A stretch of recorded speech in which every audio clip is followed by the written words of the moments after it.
You are watching Access LaPorte County, Channel 97. Coming up next is the March 4th meeting of the Michigan City Common Council.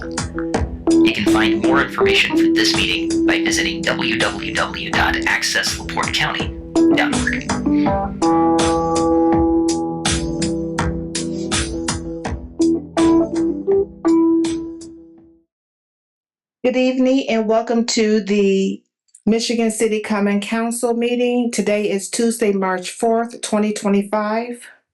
I would please ask if you will all silence all electronic devices. And if you would join me in the Pledge of Allegiance in a moment of silent prayer. The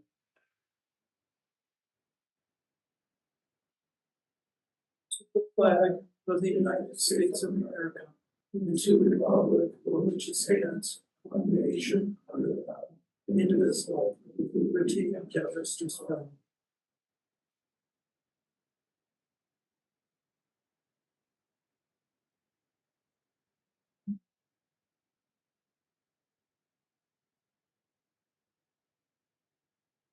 Thank you. Madam Clerk, on roll call, please. Mr. Beatrice? Present. Mr. Coulter? Present. Mr. Dabney? Present. Dr. Cora? Present. Ms. Lee? Present. Ms. Moldenauer? Present. Mr. Nelson? Present.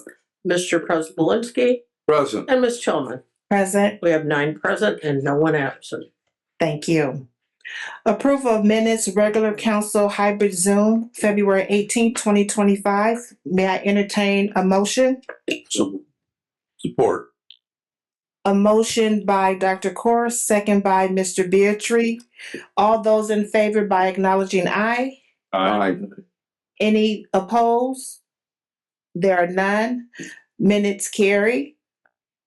The State of the City Address. Mayor Angie Nelson Deitch.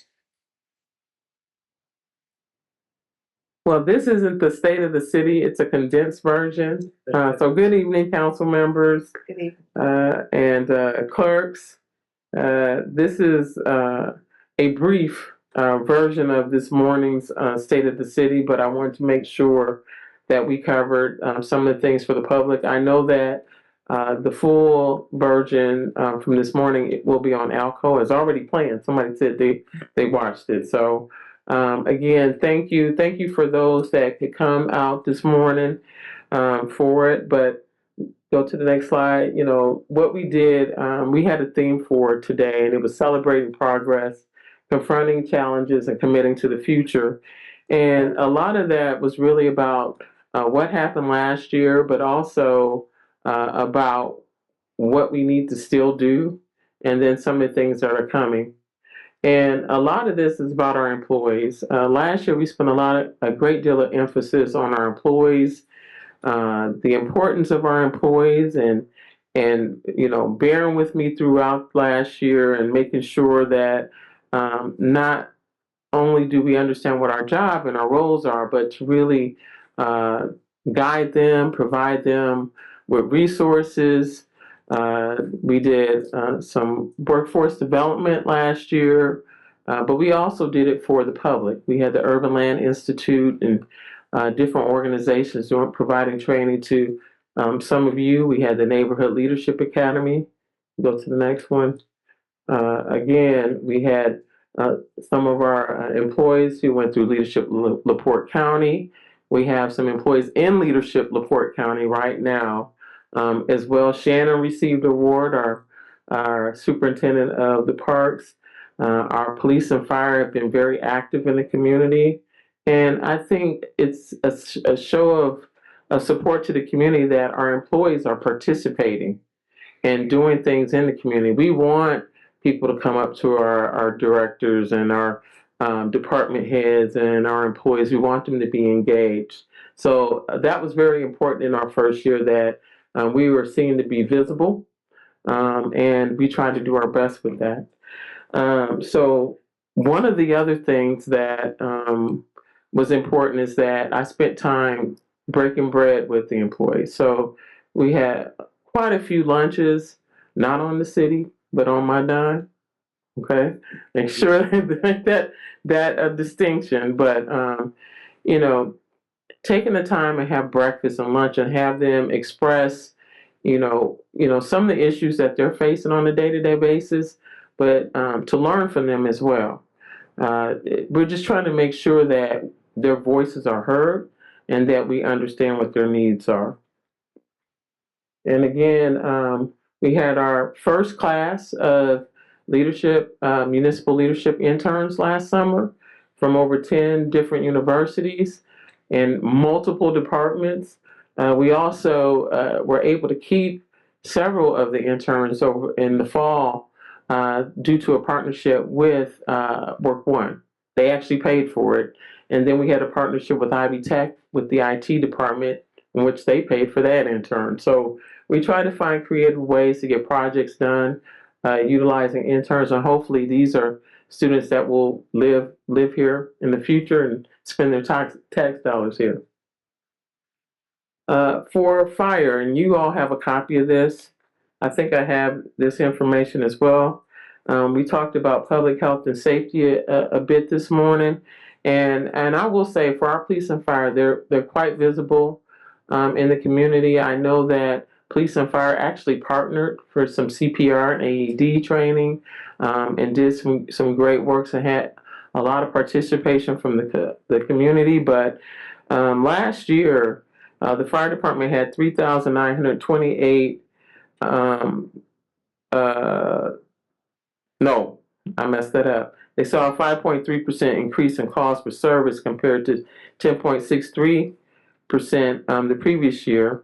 But we had 3,928 calls for rescue and EMS, which I consider medical incidents, 120 calls for fire, and 165 calls for hazardous conditions.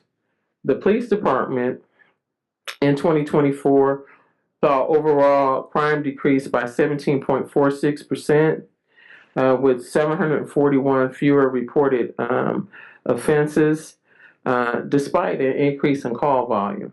So you can see that there were 41,533 calls for service last year by the police department. And the police chief will be doing a presentation to the council for all of the stats, the crime stats for 2024.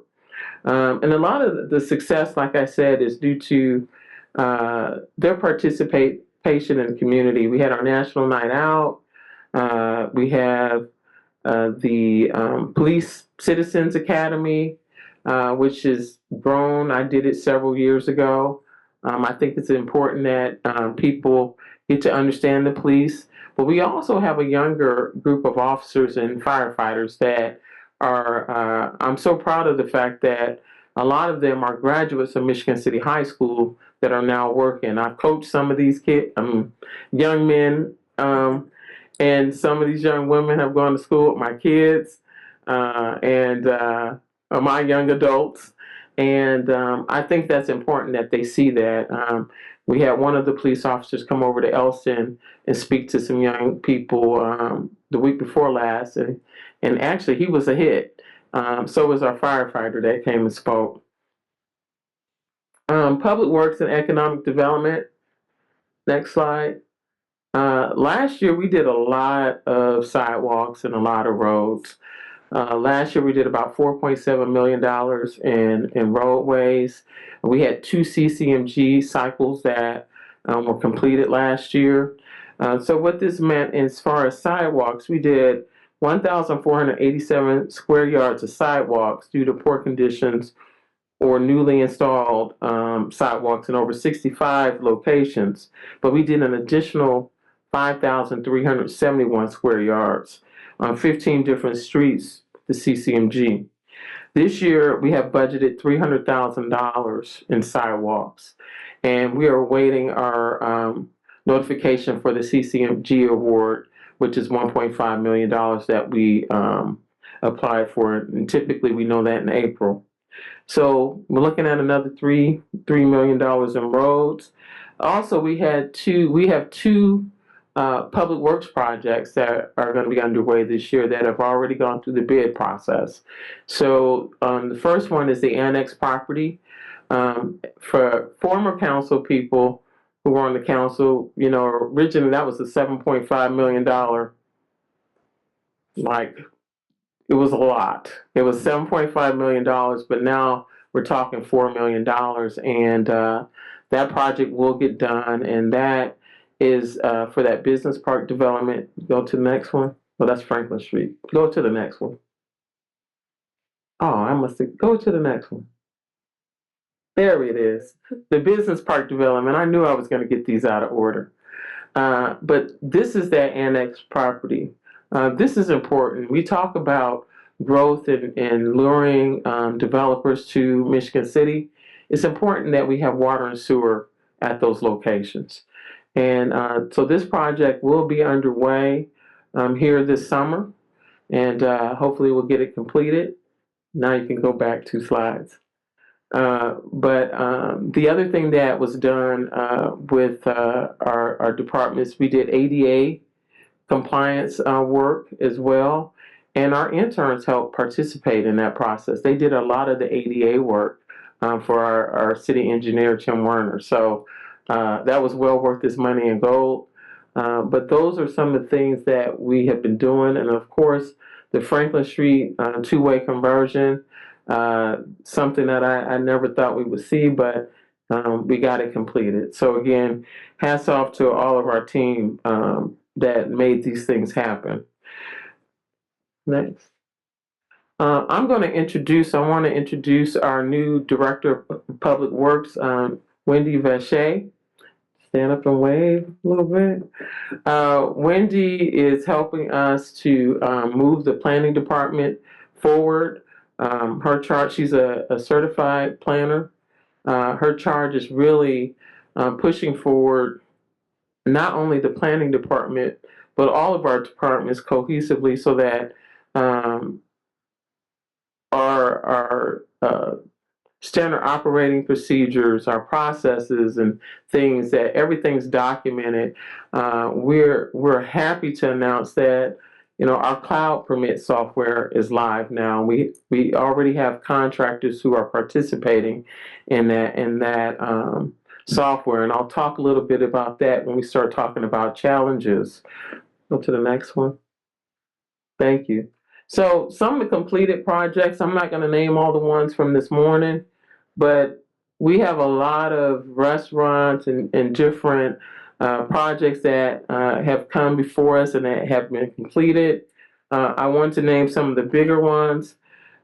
Mid-City Supply is one, Dalton Enterprise, FH Passion, and these were all completed this year. And of course, Cable and Hardware, Cable and Ace Hardware.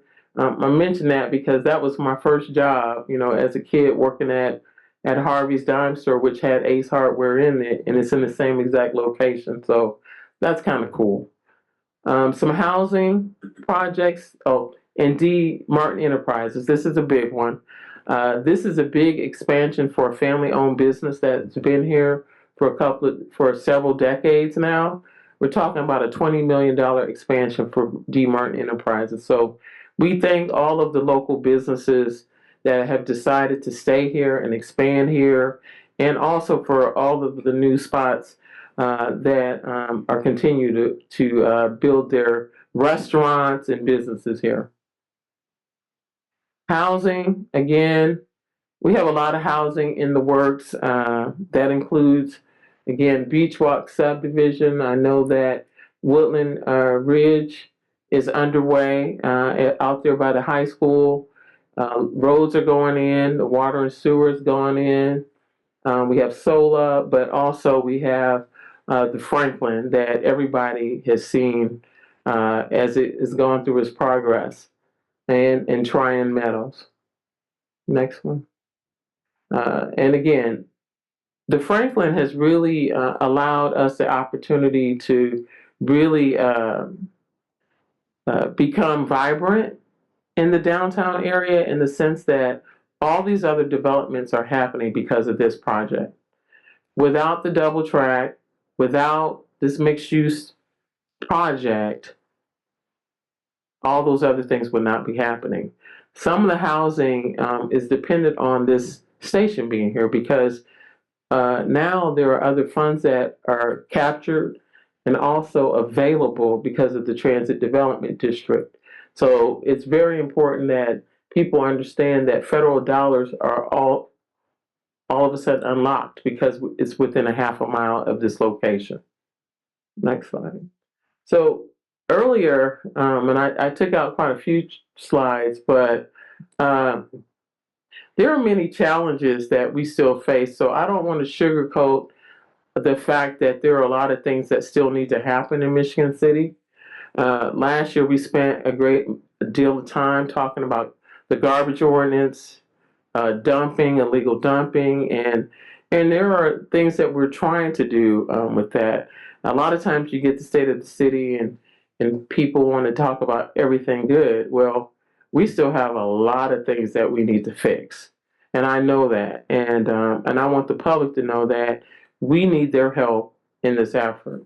So we're trying to do some different things. We've been meeting with all of the different departments that, we have multiple departments doing citations now. They're sitting down talking about, what's the best way to address it. We're talking about different programs. Go to the next slide.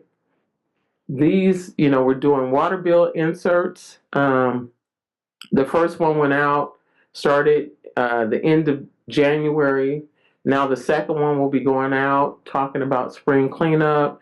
But we really just want to educate the public on how you put your garbage out, when it should be out, what are some changes in the ordinances. So we'll continue to do that. I know I'm working with Councilman Don Privilinski. We're also, after the next bill insert, the following bill insert will be all about recycling. So we're trying to do a continuous education as we go through the year to make sure that residents know, hey, we're not trying to be heavy-handed, but we do need your help because of the following slides that are coming. This is the first one. What residents need to understand that we don't pay a monthly fee for trash pickup. But if people continue to be bad actors, we will have to at some point. Because when you have people doing these things like this costs labor, it costs equipment, and people have to go out there and pick that up by hand. It's a hazard, it's unsafe, it's all those things. Go to the next slide. As you can see, building debris, nails, all those things. We've had an animal get hurt, because snow melted, and got a nail in his paw.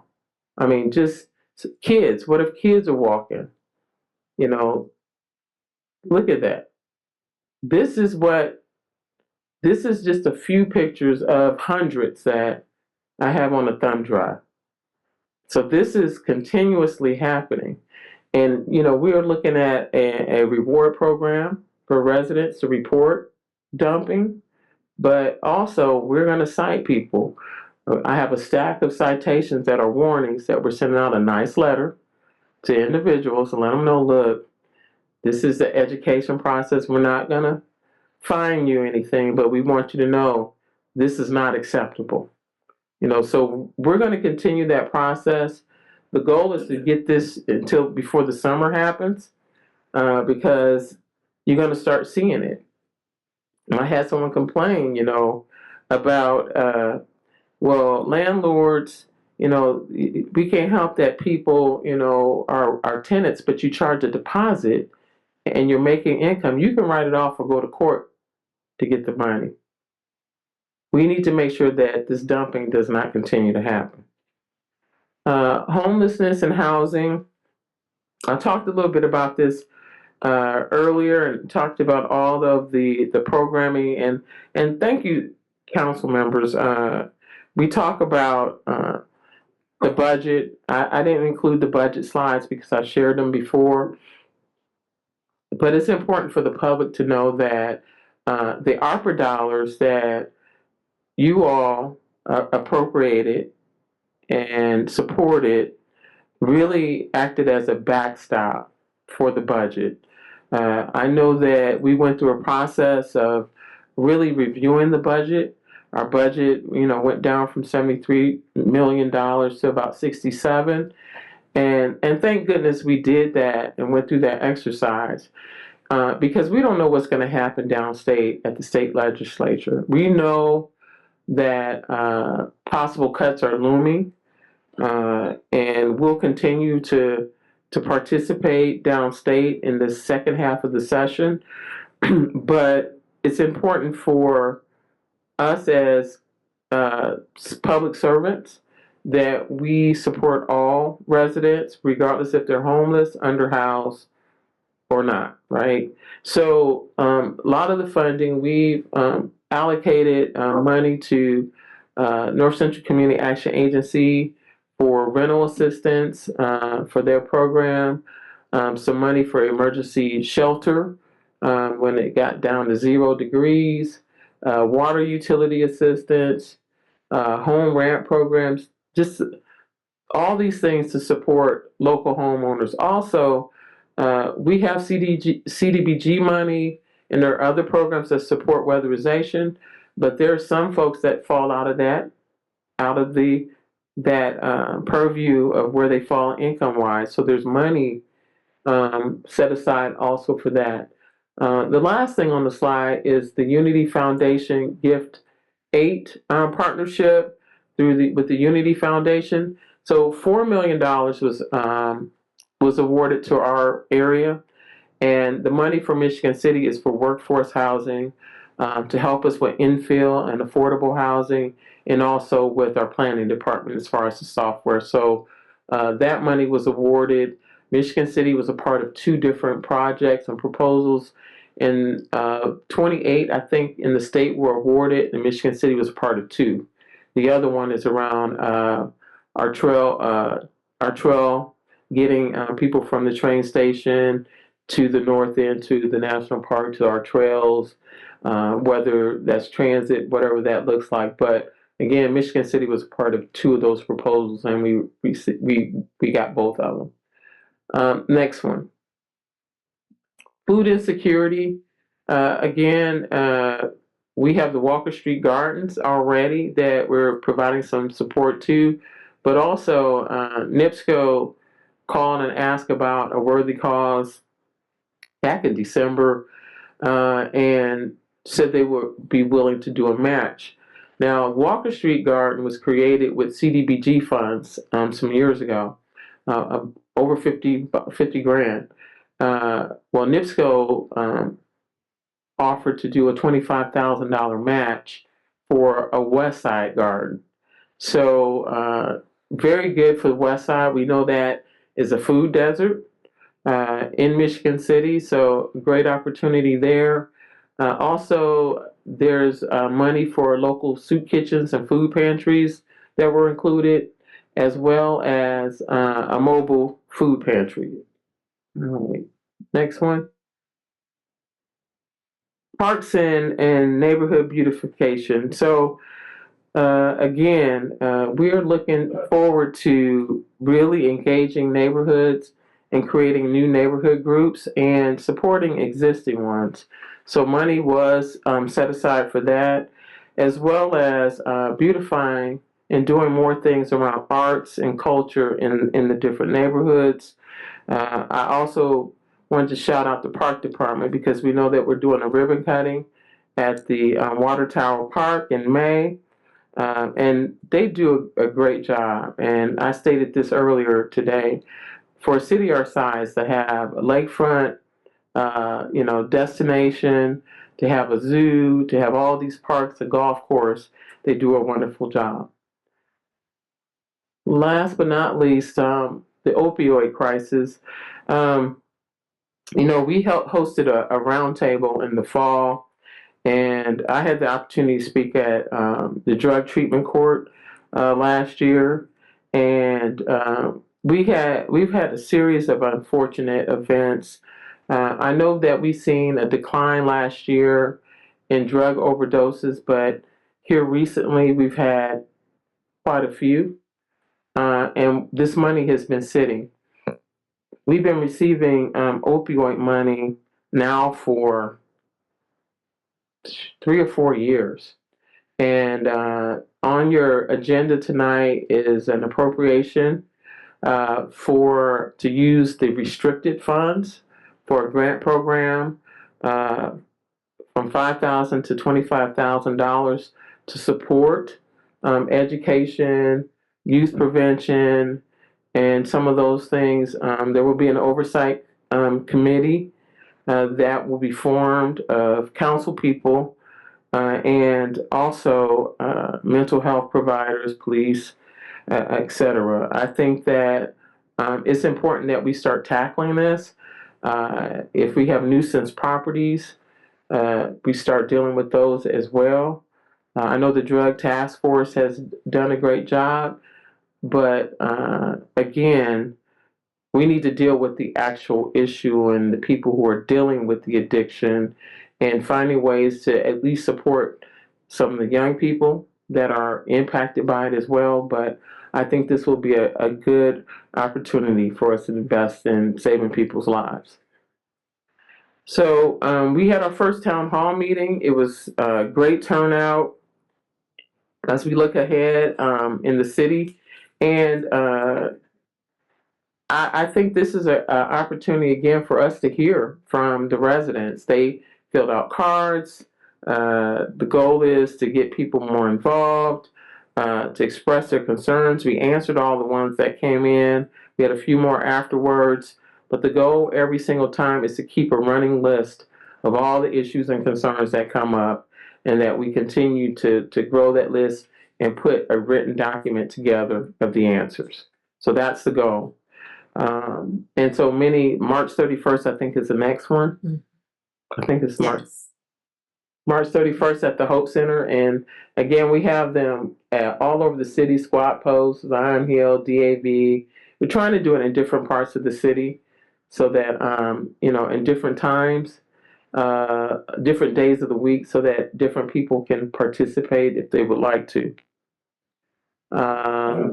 Next, lastly, we are doing some branding here in Michigan City. If you go into the next one, this does not replace our seal, because I know that'll come up. That is not the case, but we do want to do something new and modern as we move into our next phases in the city.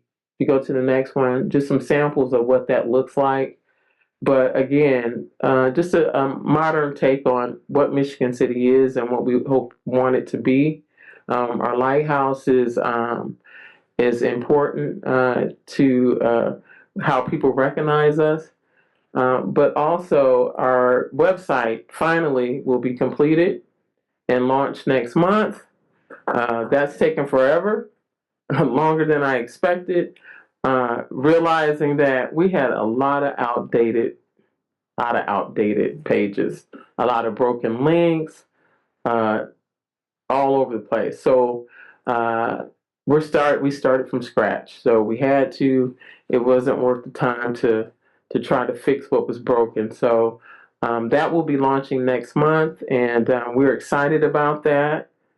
And all I would like to say is that I appreciate each and every one of you and what you all do and bring to the table.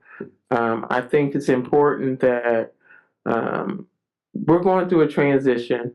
I think last year was really a learning period, really identifying and making sure we all understand the finances, which is a good thing. I think we did a good job of that. I think so many times, and I hear this from other cities and mayors, they just roll their budget every year.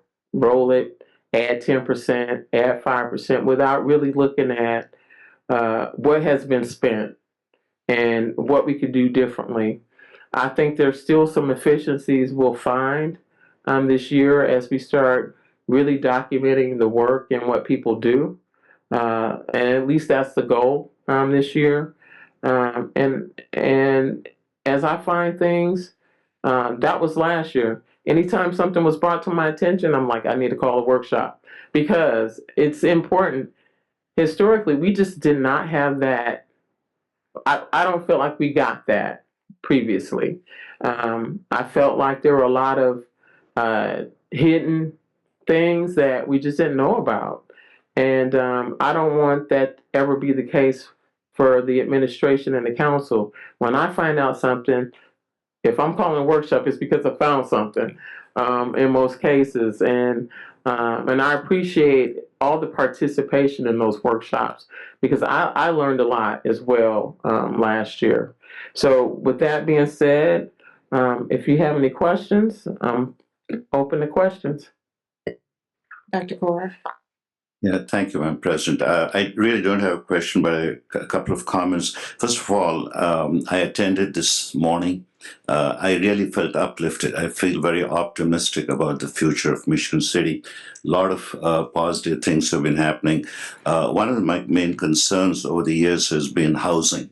And when I added all that, that's close to $500 million worth of investment in housing that's coming up. And I think that'll change the face of Michigan City, especially with all the development jobs that are being created here, but also in New Carlisle. I think there's an opportunity for us, for them to come and Michigan City, make Michigan City their home. I really want to thank the department heads, all the staff at the city, because all this work obviously would not have been done without their participation. And talking about the budget, I just wanted to say that you did the work of Doge with a scalpel, not a chainsaw. That's what we have done, and because we have got about $6-7 million, it's very difficult to make that happen. But it needs thoughtfulness, and we have to approach it with improving the efficiency without gutting the whole process here. So, talking about challenges, I just wanted to bring it to the attention of the public here that one of my concerns moving forward in healthcare is the reduction that we may face in healthcare, especially Medicaid, and that's going to have a significant impact on LaPorte County in general and Michigan City in particular, because we have made a lot of progress over the past few years, and I'm concerned that we may end up going backwards in that direction. So I think we need to stay tuned to what is going to happen. They have said that they're going to cut $800 billion in 10 years just by avoiding fraud and abuse and waste, which is not possible. But we have to stay tuned and maybe continue to communicate with our federal legislators, our congressmen and senators, to make sure that they don't take the chainsaw to that and approach it in a more keep some kindness and compassion when they approach this. Yeah, Appreciate that. Mr. Beatrice? I've known you since you were a student, and I can't emphasize more how proud I am of the job you've done and the job you're in right now. As a former educator who knew you, and you should be proud of the job you did this morning, because you did a great job of sharing wins for Michigan City, but also a great job, I think, of informing the community about the ongoing challenges that are there. We're not there yet. We still have the work to be done. And I agree with Dr. Cora. I think you did a great job of rallying the community. So good job. Thank you. Thank you. I appreciate it. Councilman Pryzbylewski? Thank you, Madam President. I also, Mayor, I attended this morning, and I want to thank you and compliment you not only on the presentation, but on the job you've done in the last year and a half. You and I have had many sit-down discussions and talked about a lot of things and what direction the city's going into. And yeah, you've done a lot of work, and you are very transparent with all the council members, especially with me, and that's what I like. And when you were on the council, how the other members or how the other mayors didn't give us the information that we readily needed to make decisions, and that's why we wound up in the spot probably like we did with the budget. But no, overall, I feel good. Michigan City's going in the right direction, and all the department heads are doing a great job.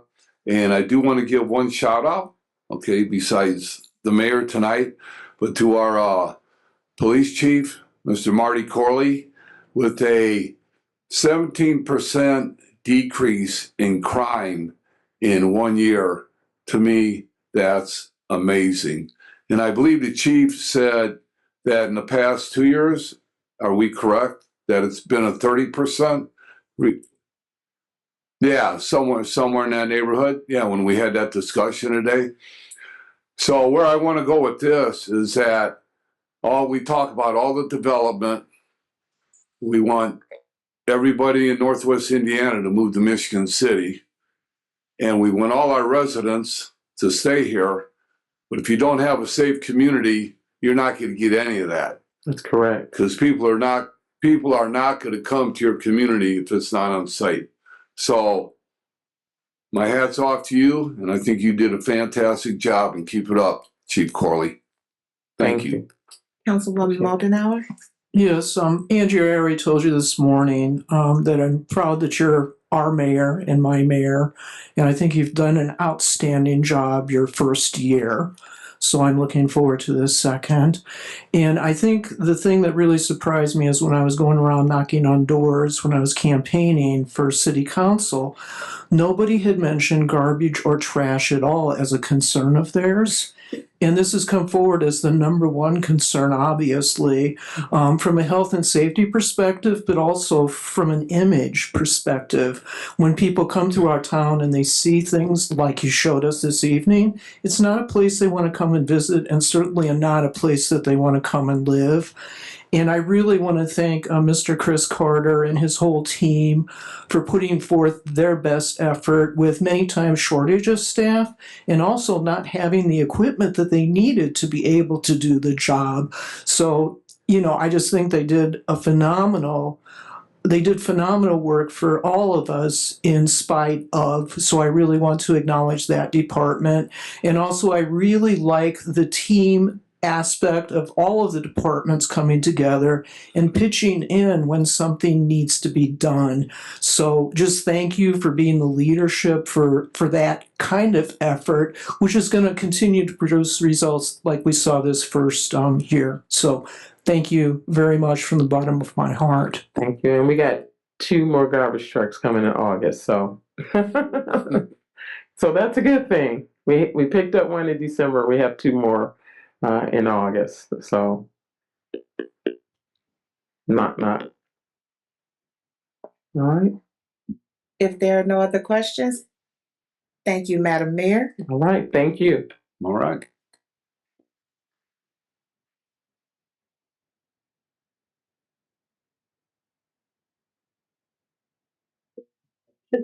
Happy early birthday to Mayor Angie Nelson Deitch on tomorrow. Take the day off.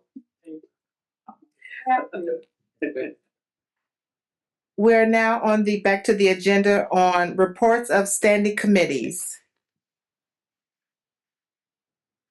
Councilman Pryzbylewski, Oh, no.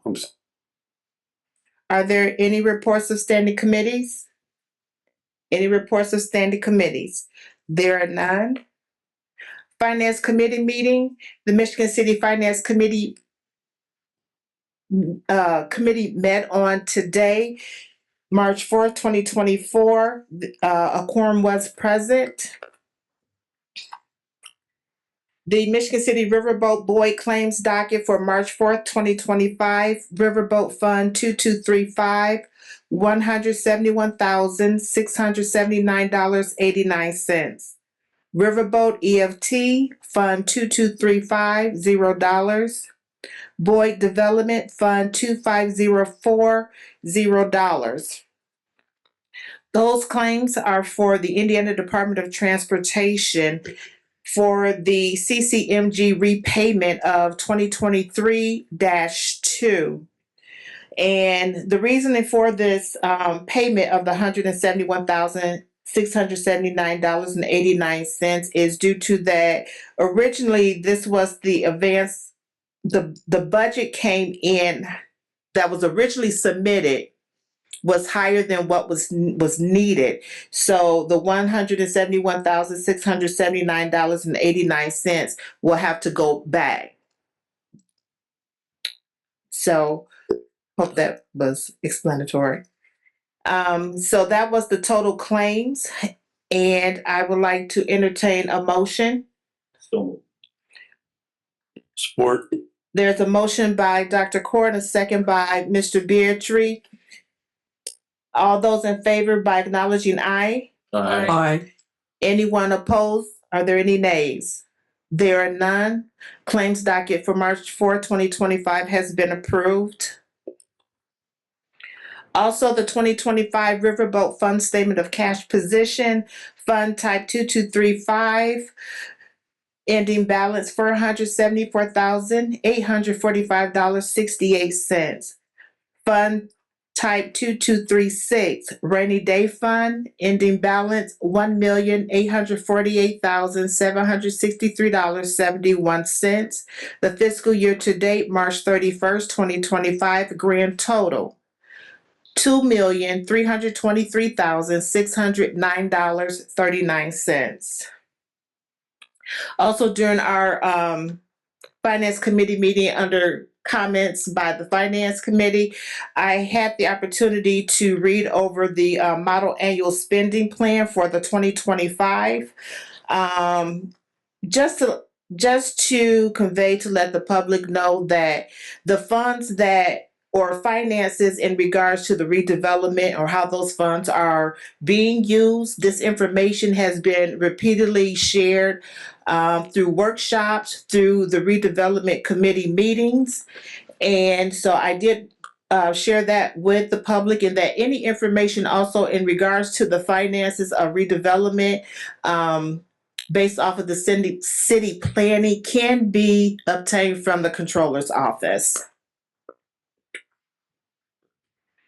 That is all for the Finance Committee meeting. Moving on to reports from boards and commissions. Yeah, Madam President. Yeah, I'm the liaison to the Arts Commission and the Human Rights Commission. So I'd like to comment on that at this time. Okay. Councilman Prisbylski. First of all, with the Arts Commission, I just want to let everybody know in town and let the council know that the Arts Commission was trying to get a piece of art, a statue put in at Strebel Pond, and that's been approved. And the second thing is that the ribbon cutting for the Pullman Skate Park, not Pullman Field, but Pullman Skate Park is going to take place this spring. So more to come on that. All right. Which has been very, they did a great job on those murals out there. So I appreciate it for everybody that can come out to that. And with the Human Rights Commission, which Chief Corley is a part of, we just completed Black History Month. And what I'd like to do, there were award winners for the essay contest and for the poster contest. And there were, I'm going to say, approximately 350 entries from children in the schools in the particular areas.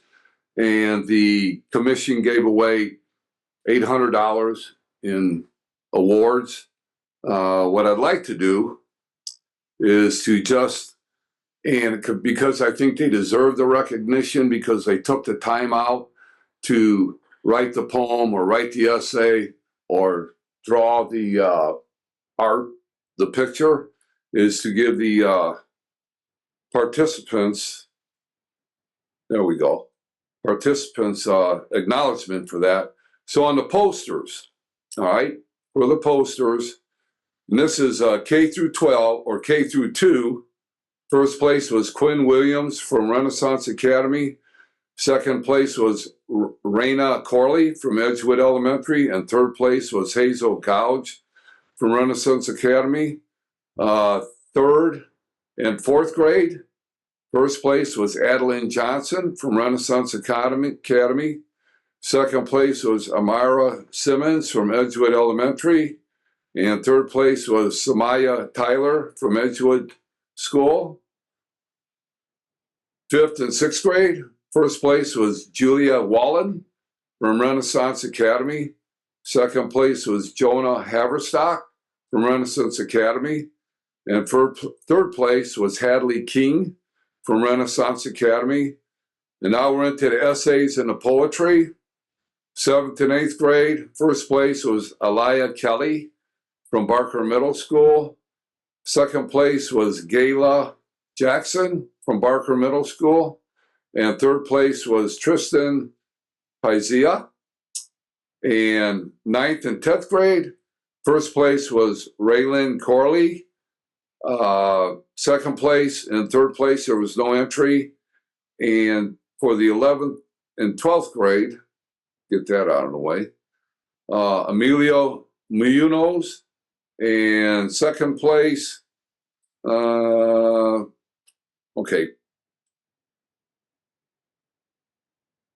There we go. Raiden Melendez was in second place. Third place had no entry. So I just wanted to give those a little recognition, those children and teenagers, for participating and saying a job well done in that respect. And I want to say thank you to the park department for donating $200 towards the all-inclusive playground at Federer's Alley. That's as good. Hopefully the construction is going to start this coming fall. But the park department donated $200, or the Human Rights Commission donated $200 to the park department for that park. Thank you. Thank you, Councilman Prince-Belinsky. Are there any more reports from boards and commissions? If we could at this time have Mr. Ron Miller, Community Enrichment Corporation, to present his 2025 annual report. Good evening, President Tillman, members of the City Council. I'm Ron Miller. I live at 3033 Woodrow Avenue, Michigan City, and I'm board president of the Michigan City Community Enrichment Corporation. I want to apologize for the council for not being here for the beginning of your meeting, but I did ask Mayor Angie if I was speaking before or after her. When she said after her, I felt I had a little bit of time. But the reason I wasn't here is because the Chief Justice of the Indiana Supreme Court, Loretta Rush, was in LaPorte County tonight to attend the problem-solving court graduation in LaPorte. And I was pleased to be asked by the judges and by the county prosecutor to attend. I saw Chief Corley there. The problem-solving court, as some of you probably know, was founded in 2012. Among the 4 graduates tonight were their 100th graduate from that court. And it has been an exceptionally successful court. I've been a longtime supporter of that court, and it was great to see the judges and this show of support. In addition to Chief Corley, the sheriff was there, the prosecutor was there, several law enforcement officers were there. County commissioner, county council members. There was about 80 to 90 people there tonight. So again, I normally would be here on time, but that's the reason why I wasn't here. I think I explained to you last year, and I think all of you were here then, that the Enrichment Corporation was founded as part of the original operating agreement between the city and the original operators of Blue Chip Casino. You probably know that Boyd Gaming is the second owner. This was the original agreement. And it provided that Blue Chip would provide $750,000 every year to the city of Michigan City's Enrichment Corporation. Rob Beckman, who was the city attorney, who later on went on to become county prosecutor, was a huge supporter of the zoo. So he included in that agreement that the first $100,000 goes to the zoo every year. And so we can feel pretty proud that over that 20-some years that the Enrichment Corporation has been around, that we've been able to help with the resurgence of that zoo. And some of you here remember when there was really a movement to close the zoo because it was losing $700,000 a year in operating, and was the attendance was going down. And now it has become such a solid attraction and something this community can really be proud of. I think all of you know that we have a 9-member all-volunteer board. I want to recognize them just briefly. Brett Cox is our vice president. He is assistant general manager at Blue Chip. And as I mentioned to you last year, I had the honor several years ago with Clarence Holz of speaking to the Indiana Gaming Commission. And I told them, we are fortunate in Michigan City to have a gaming organization like Boyd Gaming, who not only talk the talk, but they walk the walk. They support the community, and all of you know that, what Blue Chip does behind. They don't look for a whole lot of backpacking, backpatting, but they just do a great job of supporting the community.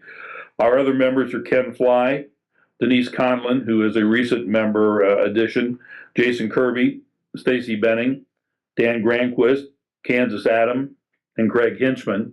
And I'm reading them because I don't want to forget someone. Pat Harris is our executive. Some of you know Pat. She's on several boards and commissions and has been very active in the community. And quite frankly, I'm not sure how I would do the stuff that I do if Pat wasn't around to keep me on track. And Doug Beege is our attorney.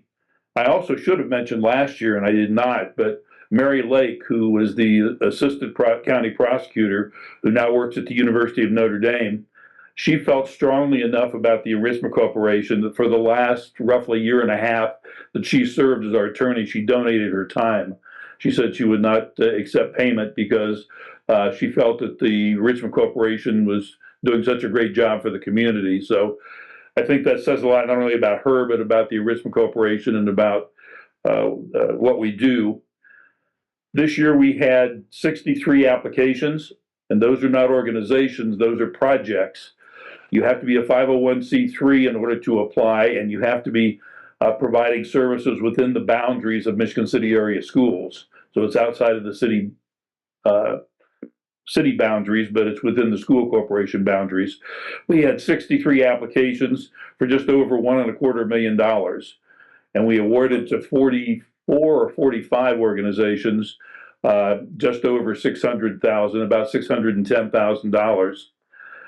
We always keep a little bit of a cushion. Again, we receive $650 every year, but we do have some expenses. There are reports that have to go to the Gaming Commission, for example.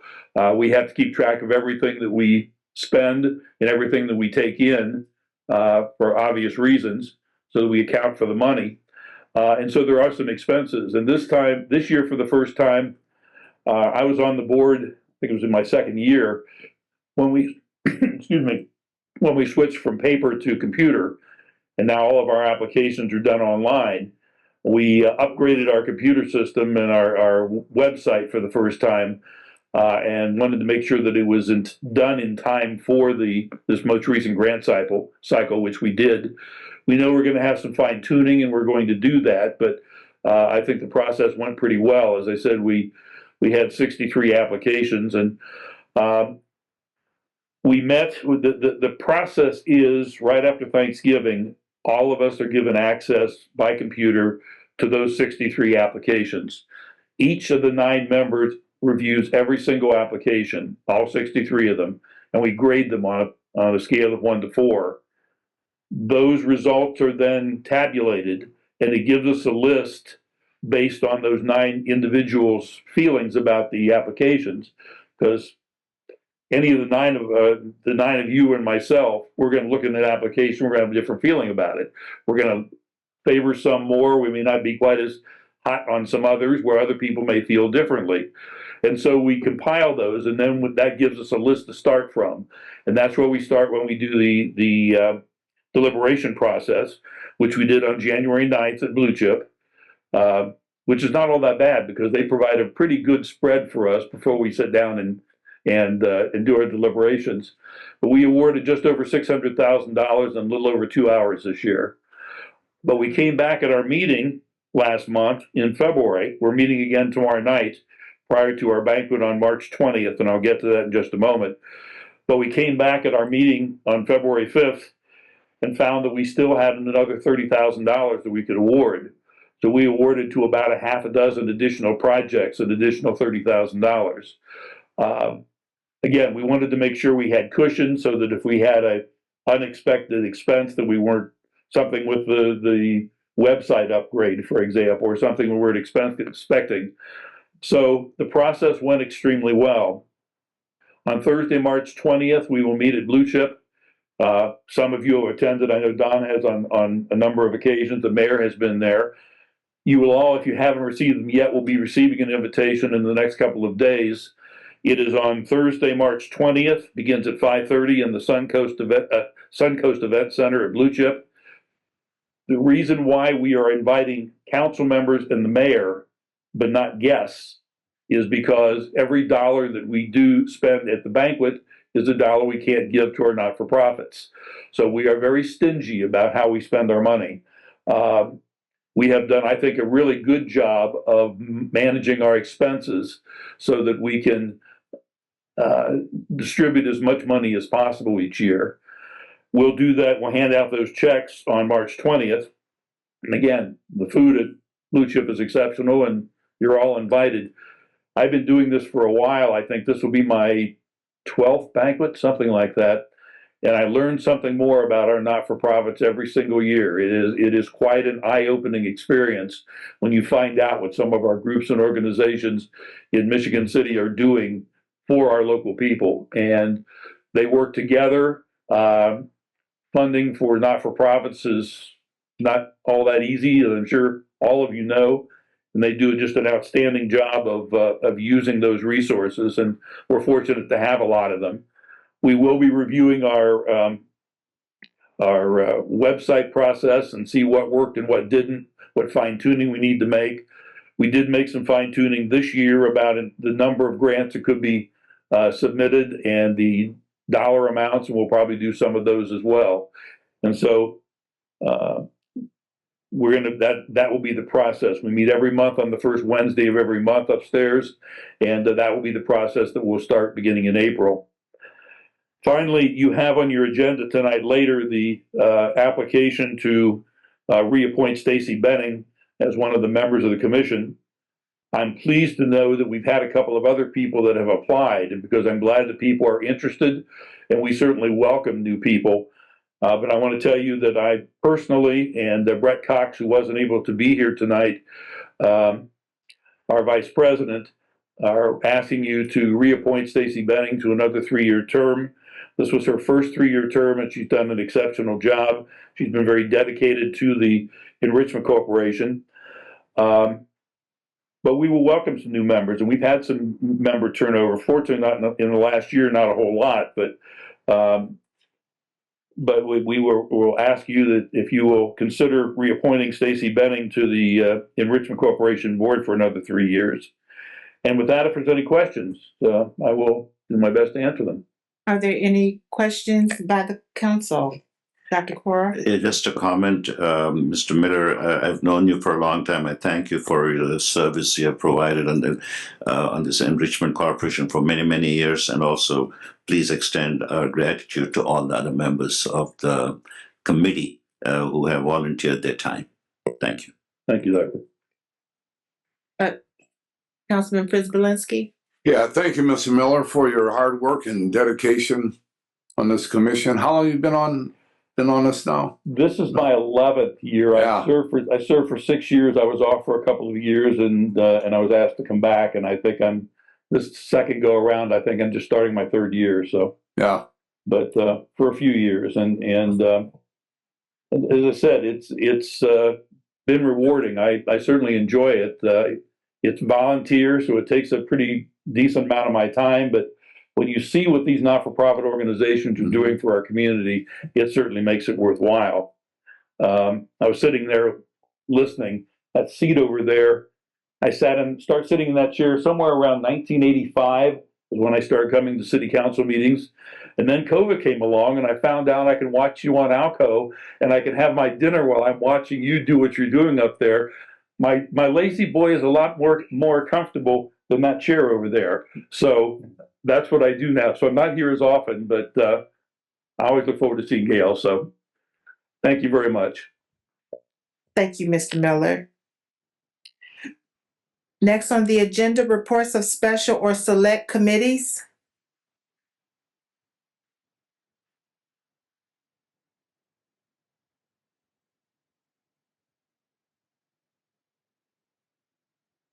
Good evening, Council. I don't know if this is an appropriate time or if it should have been with the boards and commissions, but I wanted to report on the Michigan City Urban Enterprise Association. Is now an appropriate time? If there's no objection from the council to hear at this time, it's out of order, but all those in favor to hear now, even though it's out of order? Aye. Aye. Thank you. Thank you. Dakota Euler, 718 Emma Street, member of the Michigan City Urban Enterprise Association. I'm pleased to announce the launch of the 2025 grant cycle for the Michigan City Urban Enterprise Association. It is designated or designed to support businesses and homeowners within the Michigan City Urban Enterprise Zone.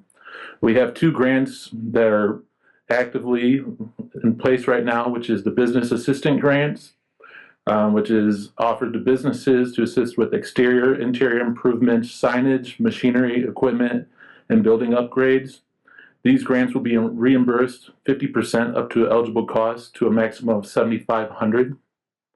We also have a residential improvement grants. Homeowners can also apply for grants to cover essential home improvements that enhance safety, appearance, and functionality. Eligible projects include roofing, siding, fencing, electrical upgrades, exterior painting, and more. The MCUEA will reimburse up to 100% of eligible costs based on income limits and funding tiers. New this year, the program also offers do-it-yourself reimbursement for 50% of material costs for approved projects. Later in 2025, the MCUEA is working on neighborhood improvement grants to support neighborhood-sponsored projects and programs. The idea of these grants are to be used for various activities, including neighborhood block parties and events, cleanup and beautification activities, such as landscaping, community gardens, and public art programs and beautification projects. The award amount will be based on the overall financial need of the project, up to a maximum of $500. We're also currently working on a workforce development grant, and it is keeps moving on me, sorry. Is intention for the Workforce Development Grant Program to support initiatives that enhance job skills and training opportunities for residents of the Urban Enterprise Zone. Details about this program will be released later this year. The application process for both of the previously stated grants, the residential and the business, are available on the city's website under Boards and Commissions section and then selecting Urban Enterprise Association. Applicants are encouraged, if they need assistance, to contact the MCUEA's Executive Administrative Assistant at mcuea1984@gmail.com. The MCUEA is committed to supporting the growth and revitalization of the Michigan City Urban Enterprise Zone. These grant programs are an important investment in the community, helping businesses thrive and homeowners improve their properties. Again, the contact for the Michigan City Urban Enterprise Association Executive Administrative Assistant, that's pretty long, is mcuea1984@gmail.com. Thank you. Are there any questions from the council?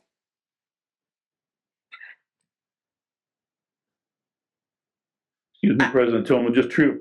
The reason why Pat Harris tells me that she has to take care of things, she asked me to tell you that you will be receiving those invitations to the banquet on March 20th in the next couple of days. I think they went out today. And anyone who would like to attend, if you would let her know so we can get an approximate count for Blue Chip of how many dinners we're going to have.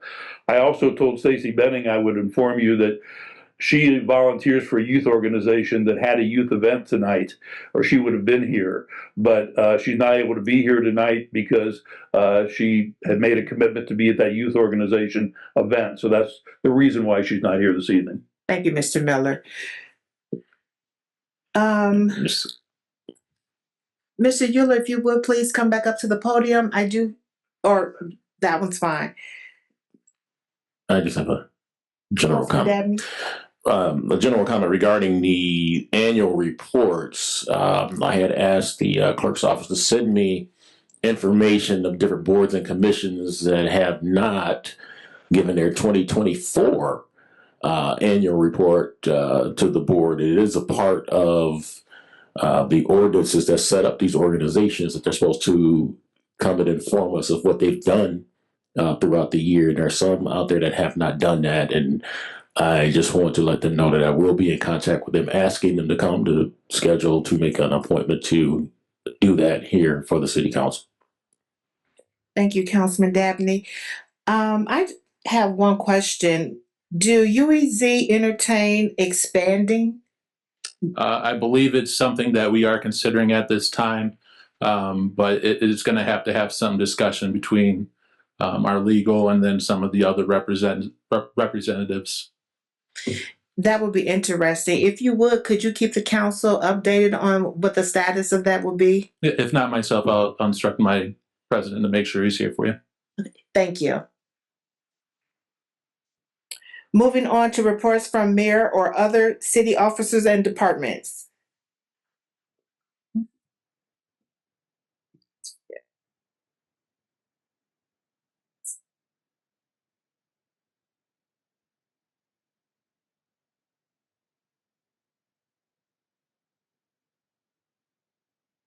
Good evening, council.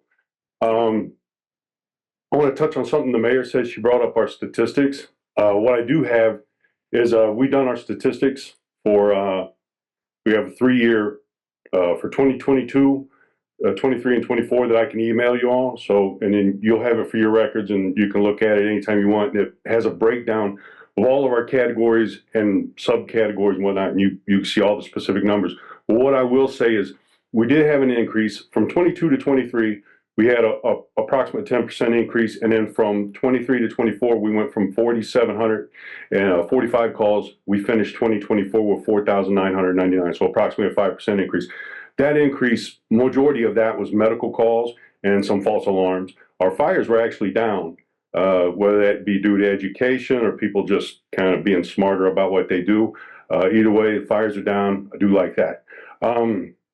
Another thing I'd like to touch on is I know I give Narcan updates, and I was asked this week about the Narcan usage that we've had over probably the past couple of years, and we got a 3-year number for 22, 23, 24, and it was a total of 169 uses of Narcan.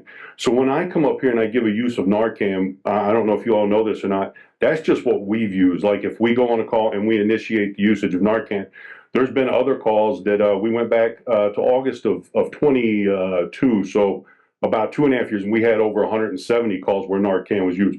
So sometimes we get there, EMS has already started and using Narcan. Sometimes police have, or a family member or a friend possibly has already used Narcan on their family member or friend. So just because I come up here and say, well, maybe we use Narcan 6 times, that's not the true number of Narcan used within the community. I can guarantee you that. So with that, like I said, tomorrow I will get you guys, I will email all of you our statistics for the past 3 years, and you can see where our increases and decreases have actually been. So for the month of February of 2025, I know you all have received this, and our numbers don't match up. And as I've said, we're working with a new system that we just started January 1st, and some of our numbers, we're having a problem getting into certain areas. But our total calls were 454. But where it breaks down in our categories, it only shows 369. So for February of 2025, we had 6 fire calls, 290 medical calls, 12 hazardous condition, which was not fire, no fires on that, 5 service calls, 37 good intent, and 19 false alarms. Like I said, that adds up to 369, but we actually did have 454. We're still trying to figure out our categories on that. Same with Narcan. That's why you guys don't have the Narcan on that one. I had to get it on a sticky note because we had to get in the system a different way to find that. And in February, we had use of Narcan 3 times on that. So for our call data, that's where we stand for the month of February. And we're still trying to get it right to where I can compare to like I did before, same month last year. You know, if we're over or under or whatever. And last, I would like to at our Fire Merit Commission meeting last night, our monthly Fire Merit Commission meeting. We had what to me was a special promotion. We have a female on the fire department, first female on our department, was Jenna Topasevich. She'll have 10 years in July, and last night she was promoted to captain. So as the first female captain on the Michigan City Fire Department, I think that was pretty special, and I wanted to kind of recognize that. Congratulations. Right? So if anybody has any questions, I'll take them. As you all know, if you can think of something later on or whatever, feel free to contact me, call me, email me, whatever. I'll try to get you an answer. If you guys have anything now, I'll take it. Councilwoman Lee.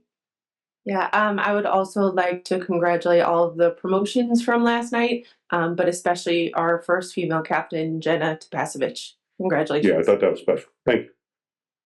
Are Anything there else? any other questions from the council? There are none. All right. Thank you. Have a good Chief evening. Taylor.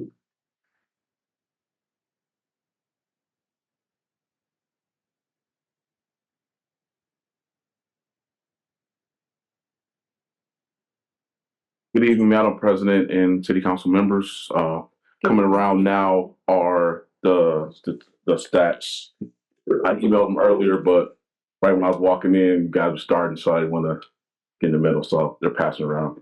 To start off, though, I wanted to, again, thank Councilman Prespolinski for the recognition. I just wanted to say, even though as a figurehead or as the head of the department, I get a lot of pats on the backs, but really it's the men and women of the department that deserve the congratulations and the applause and the pat on the backs. Without their work, we wouldn't be where we are today. So I just think it's important that we also make sure that when you all see an officer out, give them a pat on the back or thumbs up or whatever for the work that they did in 2024.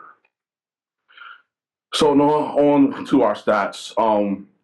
The month of February was pretty good to us. I think the weather, you'll see a lot of less than January in there. And I think with the weather, it kept people, I guess, inside and acting good for the better part of the words to be used. But total cost of service were $2,852. That's 670 less than in January. Total reports taken were 298, which was 88 less than January. Total arrests were 146, which was 61 less than January. 19 of those arrests were juveniles, which is the same as January, and 127 were adults, 61 less than in January. Total shots fired calls were 15, which is 12 less than January. I was sharing earlier, actually, with Councilman Prespolinski at a meeting. If you remember when we first got Raven, the shots fired calls were still like at 44 and 45, and that was because we're getting a detection. But I was telling you how the AI was learning. As you can see the decrease, the AI is getting close to what we really are actually getting in actual calls and in the factor of the false alerts are being taken out. But as you can see, the lower amount of shots fired calls once, we're at that point now, the AI is really, working where it should be. So we're getting a more accurate picture. Total firearm seized were 7, which is 4 more than January. Speeding tickets 182, 33 more than in January. 5 of those citations and 177 were warnings. Warrants issued were 100. Warrants served were 75. Recall were 19, and total clear were 94. Case reports and investigation dealing with Flock, we have 15 of those, 12 less than in January, but out of those 15, 4 involved stolen vehicles, with 3 of those vehicles were recovered. 2 were Raven notifications where evidence was found of shots fired. 6 were for thefts. 2 were for warrant arrests, and 1 was an intimidation investigation. Our social worker, Jocelyn Coburn, she had 44 total referrals, which led to 40 total contacts. The referral source for those referrals were 7 were from reports, 21 were from our patrol officers, 10 were self-referrals, 2 were outside agencies, and 4 from outreach. The type of referrals were 3 were referenced suicidal ideation attempts, 17 were for mental health, 2 were for wellness checks, 12 were for juvenile issues, runaway, 1 for abuse and neglect, 6 were for homelessness, unstable housing, 1 was for aging elderly, and 2 for protective orders, and 3 autism. And our referrals, our resources provided, 3 were community health facilities, or partners, I should say. 6 were emergency department, hospital. 3 were housing agencies. 6 were shelters. 5 were other resources, which was Victims Advocate, Adult Protective Services, Family Advocates, and Porter Stark. Any questions on Any that? questions from the council? I have a question. Councilman Preselinski? As far as the social worker, Jocelyn Colburn, I know back we started approaching people in the downtown area that were panhandling and possibly, homeless people also. Are we still pursuing that at this time? And I guess what I'm getting at is, the panhandling that goes on down at, Walmart, Menards, all these different spots.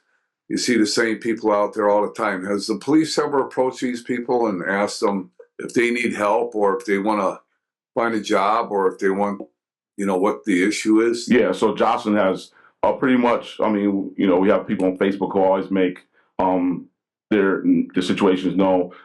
We have followed up on all of those, and majority of those people out there. I can't tell you exactly every person down there, but I know for the most part, one of her things that she does with herself or some of our officers is kind of category those folks and see, ask them their needs. I will say this, a lot of those people down there don't want our resources, probably don't need our resources.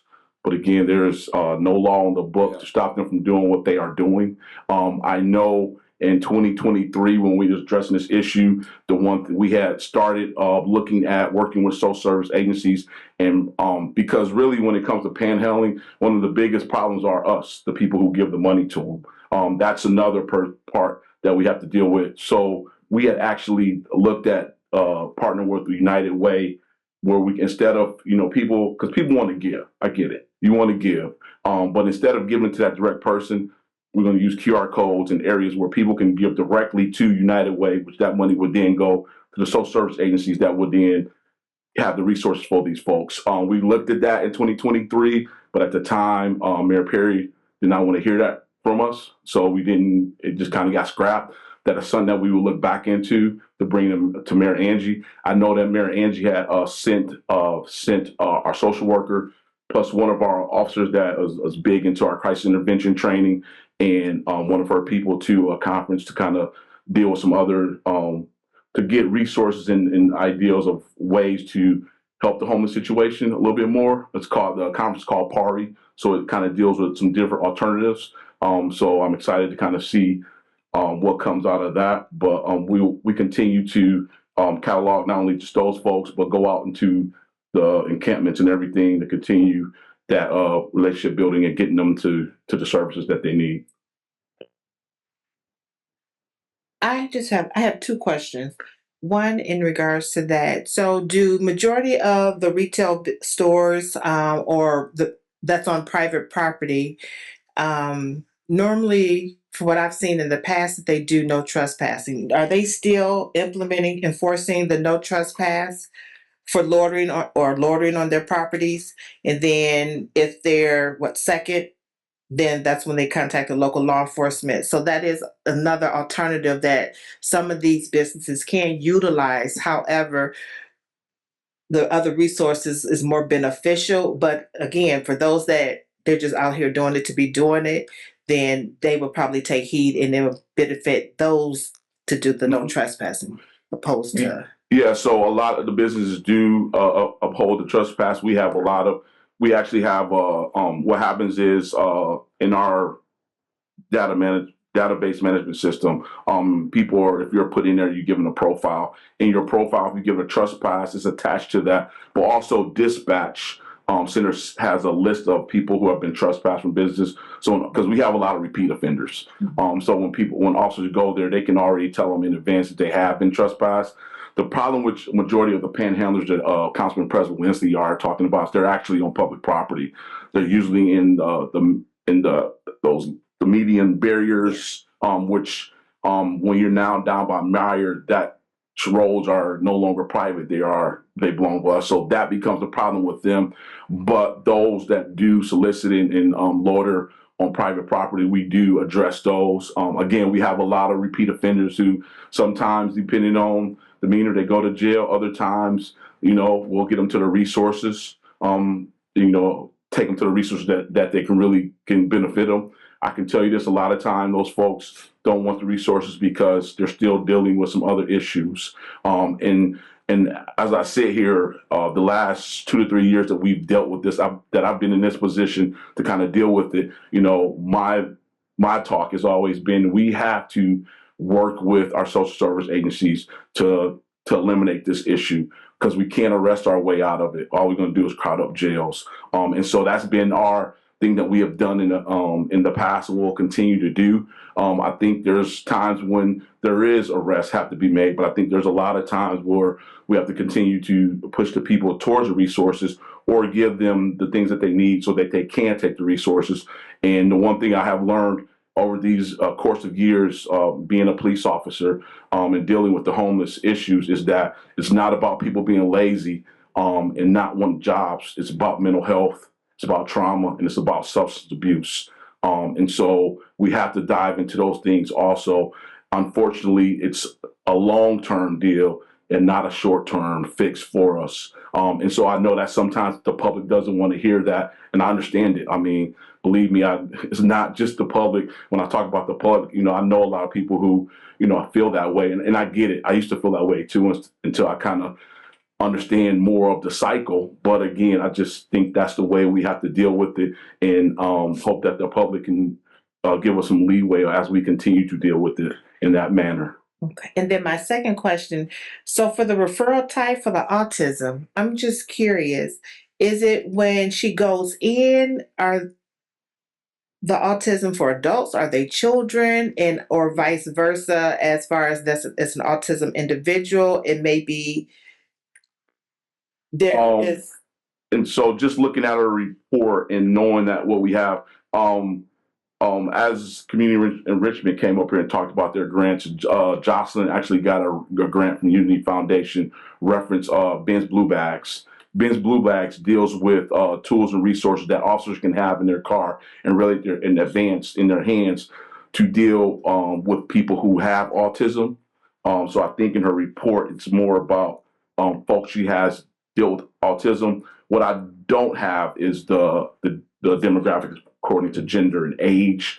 I would say probably it's more youth than it is adult, though without having those exact numbers. But those are referral types that what she found when she dealing with doing some case management with folks that probably was dealing with autism, and she used her funds and resources with the Ben's Blue Bags, which we are starting to receive, and our officers will also get a little bit more training on that with the Ben's Blue Bags. Okay.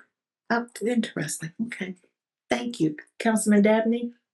Yeah, Marty, I was in the Family Express, my campaign headquarters. They used to be down there all the time. And I actually had somebody asking about the ring, you know, to be able to submit. So have you been getting a lot of people around town that have signed up for that?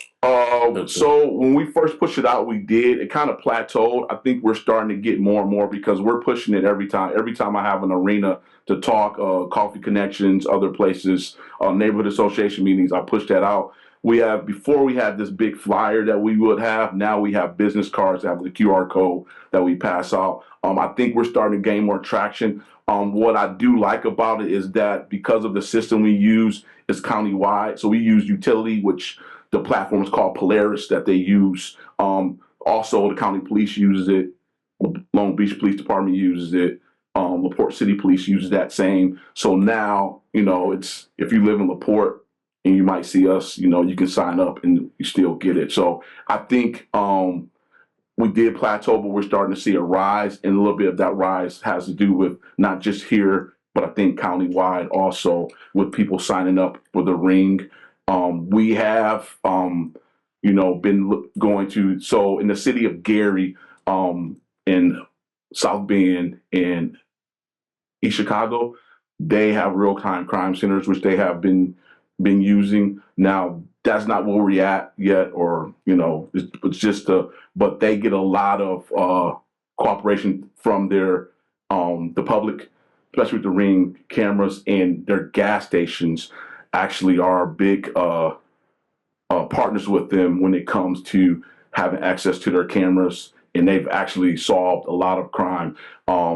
East Chicago is down 80% in their homicides due to some things that they've done with, license plate readers, the real-time crime center, and some other software to kind of track their hotspots. So just as I add that onto it, to answer your question, yes, we're starting to see some traction with signups for the online camera reporting.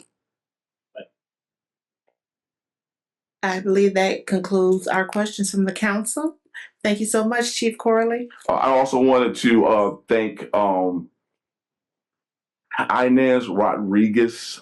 She's with Bethany Church in LaPorte. I got to meet her several months ago, and she was she had moved back to Indiana from Arizona, and she did these things where she made these crisis bags, and these bags were basically designed for children or those that have a crisis. Say a child had to be placed from the home or something. These bags have sleeping bags, pillows, hygiene stuff, just things to give them a little comfort because they might not be able to take their stuff.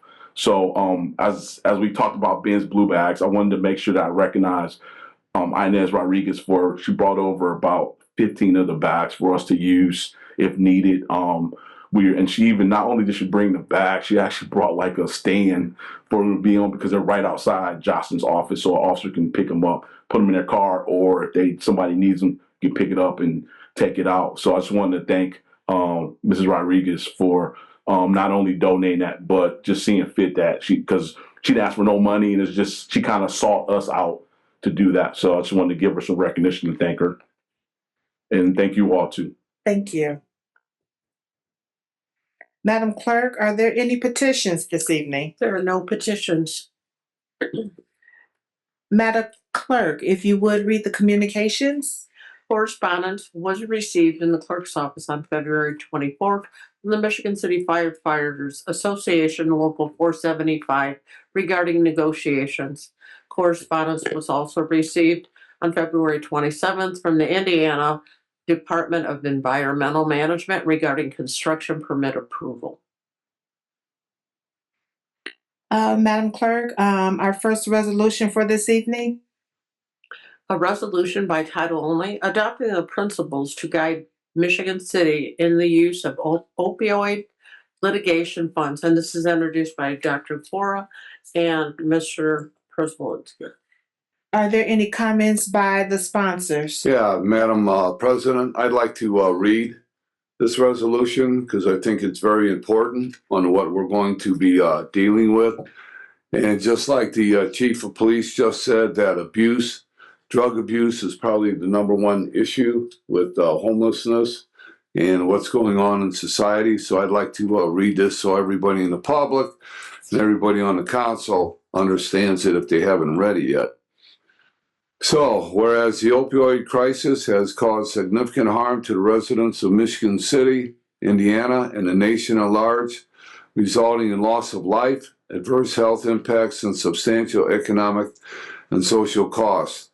And whereas lawsuits brought by states, cities, and counties against opioid manufacturers, pharmaceutical distributors, and pharmacies have resulted in settlements providing financial resources to address the opioid epidemic. And whereas the Michigan City Council recognizes the unprecedented opportunity to utilize these settlement funds to invest in solutions to address the ongoing needs of individuals and families affected by opioid use. And whereas the City Council acknowledges the importance of adopting guiding principles to ensure the most effective and equitable use of opioid settlement funds, now therefore be resolved by the City Council of Michigan City, Indiana. The Michigan City Council hereby adopts the following guiding principles to direct the use of opioid litigation funds. Spend the money to save lives. Settlement funds shall be used to expand opioid programs and services, supplementing rather than replacing existing spending. These funds shall address the unmet needs of people who use drugs and shall not be diverted to fill budget gaps unrelated to opioid epidemic.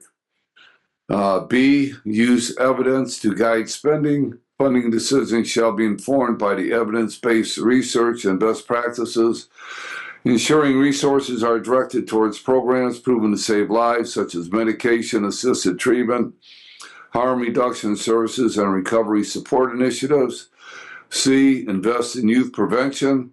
Settlement funds shall prioritize long-term investments in the youth primary prevention programs to reduce the risk of substance abuse and its associated negative outcomes, including addiction, educational challenges, and employment difficulties. And D, focus on racial equity. Funds shall be allocated to address disparities in access to treatment and recovery services among communities of color and populations disproportionately impacted by the opioid crisis and historical inequities, and develop a fair and transparent process for decision making. An decision regarding the allocation of funds shall be guided by public health leaders with active engagements from individuals, families with lived experience, as well as other community stakeholders. The process shall be transparent and inclusive to ensure accountability. The mayor shall establish or designate an oversight committee, which will include 2 council members to monitor the allocation and use of the opioid settlement funds, ensuring adherence to these principles and effectiveness of the funded programs. And number 3, a copy of this resolution shall be distributed to all relevant city departments, public health agencies, and community stakeholders involved in administration and oversight of the opioid settlement funds. And this resolution shall be in full force in effect by the city council with the approval of the mayor. And just to let everybody know, like the fire chief stated this evening, because he's the one that gives us the report on Narcan usage, which basically deals with drug overdoses. And he said, that there was 169 uses over the past 3 years. And that's not including usage from the EMS or the police department. So we don't have a correct total, but we do have what the fire department has. So anyway, with that being said, so what I did is I took 3 years and divided that by 169. And so every 6 days, I'm assuming there's an overdose in Michigan City and they have to use Narcan. So in my estimation, in the mayor's estimation, and in Dr. Cora's estimation, because he's also going to sit on this committee, we feel that there is a crisis here in Michigan City and it needs to be dealt with. Thank you, Madam President. Dr. Cora? Yeah, thank you, Madam President. So the main purpose of this resolution is to establish guidelines that way we can spend this money in an effective manner to help prevent substance abuse, treat substance abuse, and help the recovery of people who have been dealing with substance abuse. I did not realize that when I was sitting on the county commission, LaPorte County was one of the entities that had filed the lawsuit that we were going to be receiving this money that we can utilize now. So all I can say is this: the number of deaths from opioid overdoses in general have gone down over the last 2-3 years, but still it's very high. Still very high. So there's a big problem in our community, and I think it's time that we addressed it. And since we have the money, I think I'm glad that we are putting it to use. Thank you.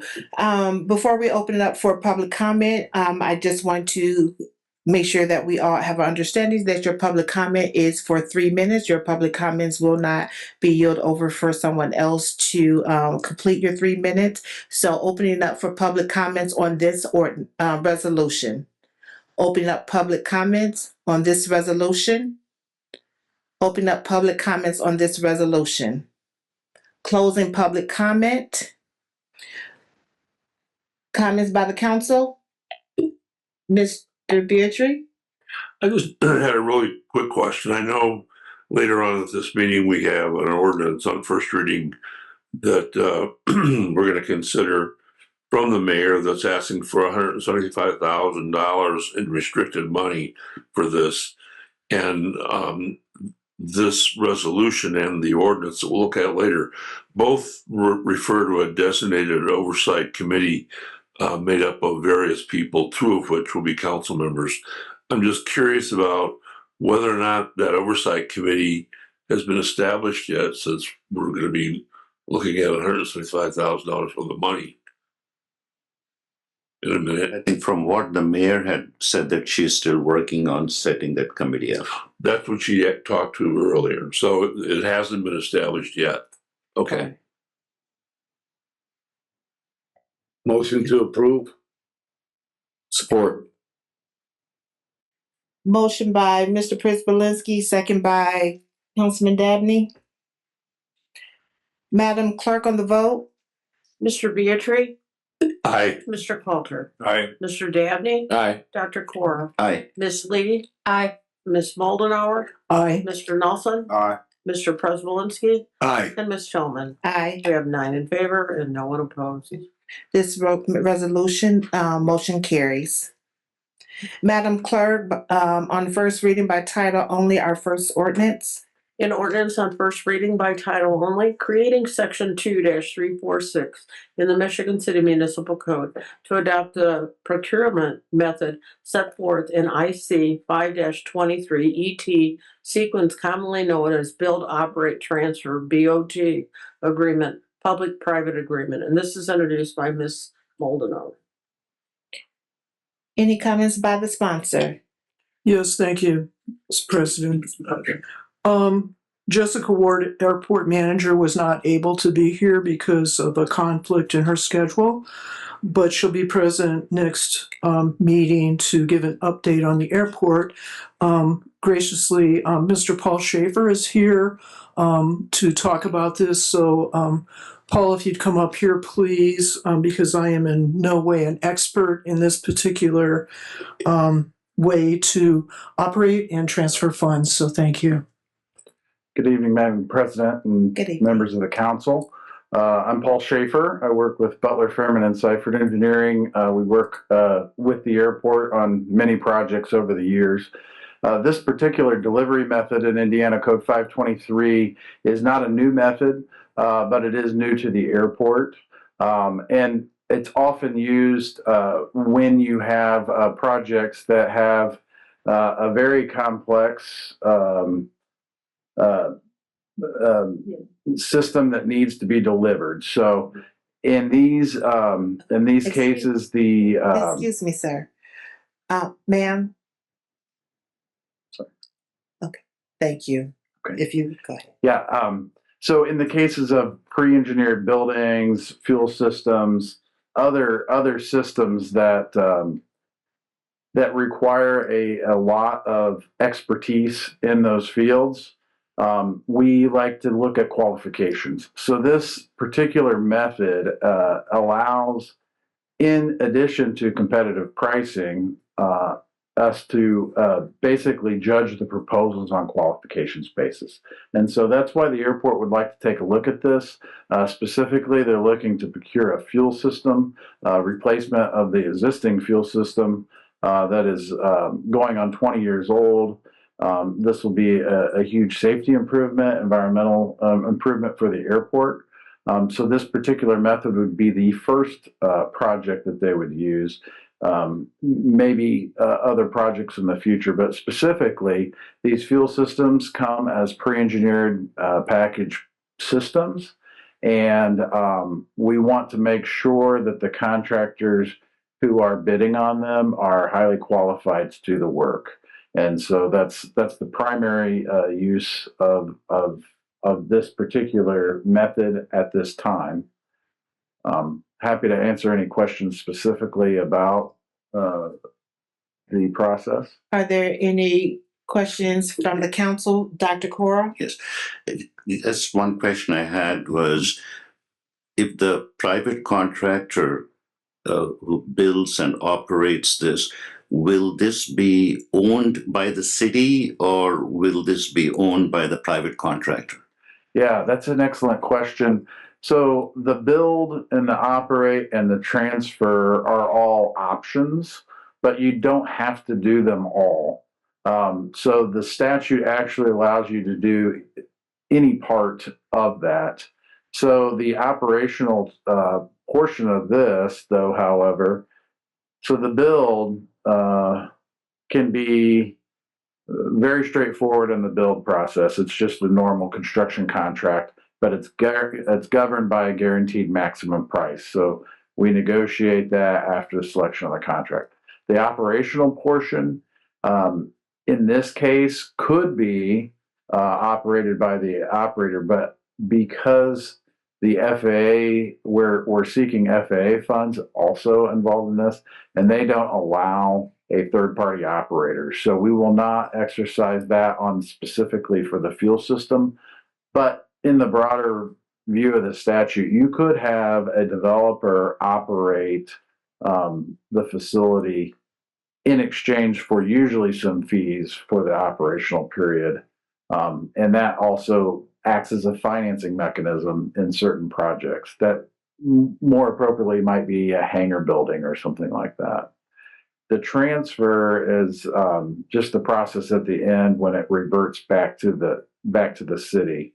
But to be clear, for the fuel system, we're not planning on utilizing the operate portion of the statute. It'll just be build, and then it'll be transferred to the city at the conclusion of the build.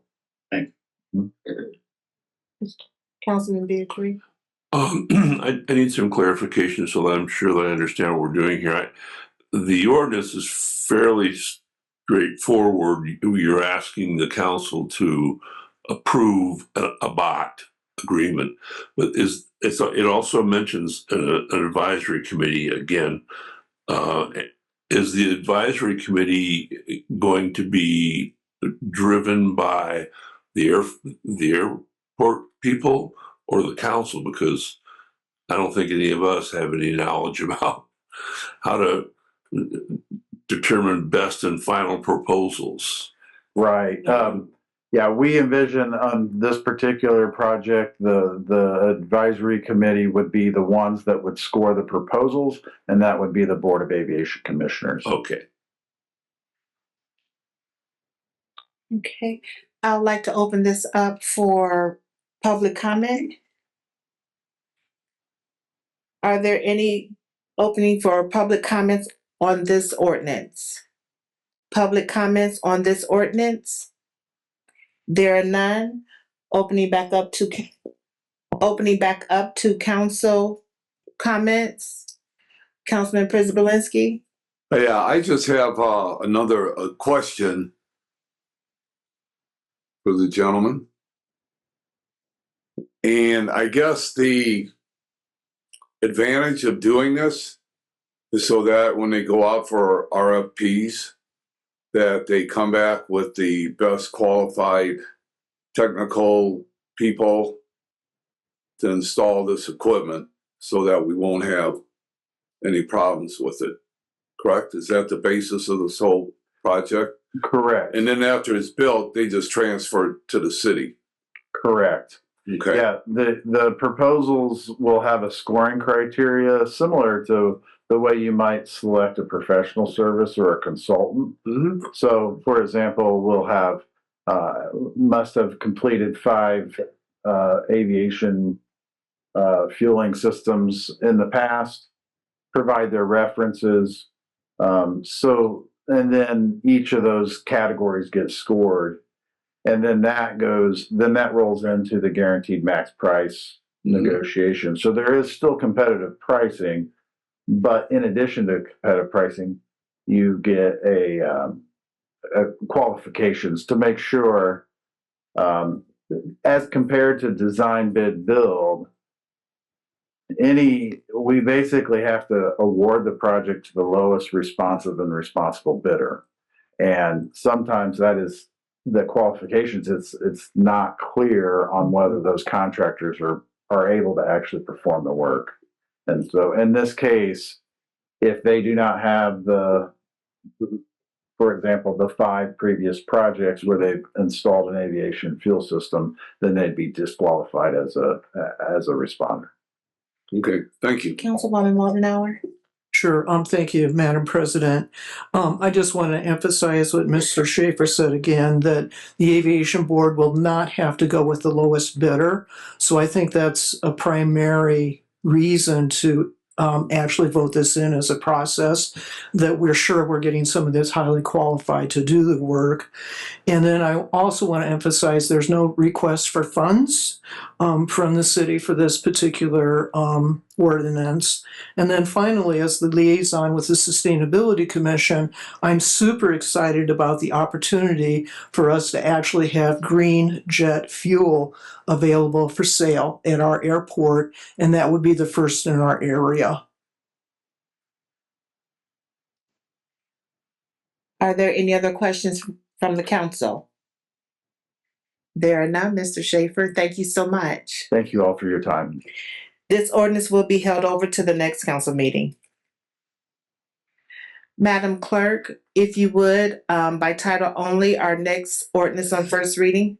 An ordinance on first reading by title only, amending section 102-1 in the Michigan City Municipal Code to commonly known removal of weeds, grass, and rank vegetation. And this is also introduced by Ms. Moldenauer. Any comments from the sponsor, Councilwoman Moldenauer? Thank you, Madam President.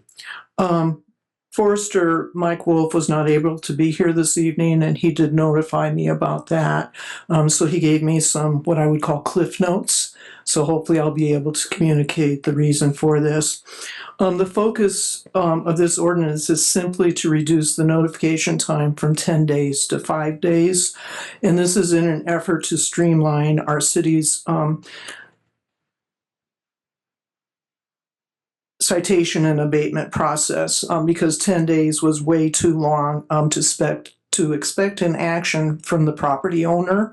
If you're dealing with something that's overgrown already and they're given an additional 10 days, then it can be a real mess to clean up. And especially if our city has to go in and mow that down, then we're putting city equipment at risk of being damaged. Okay, so that's the reason for this. I'll open this up for public comment.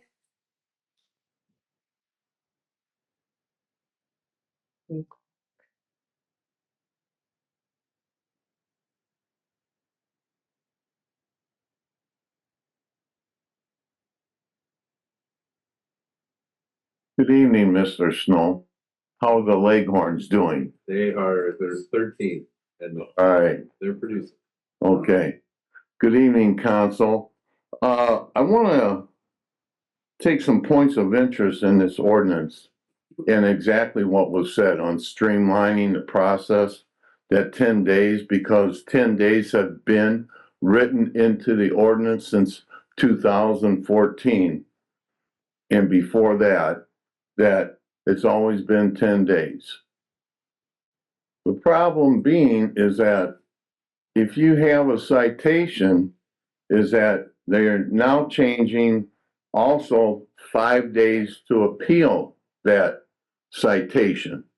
So if you get that, depending what time in the week, you may not have enough time with your work schedule to do something, because 5 days when you get that citation is it's a real narrow amount of time. And if you believe as elected representatives of our community in due process, you'll still stick with the 10 days.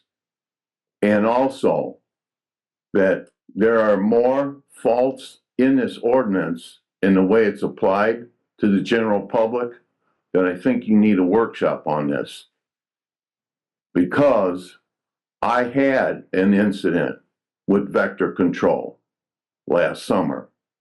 And I think that's what I want to see, this letter that the forester wrote.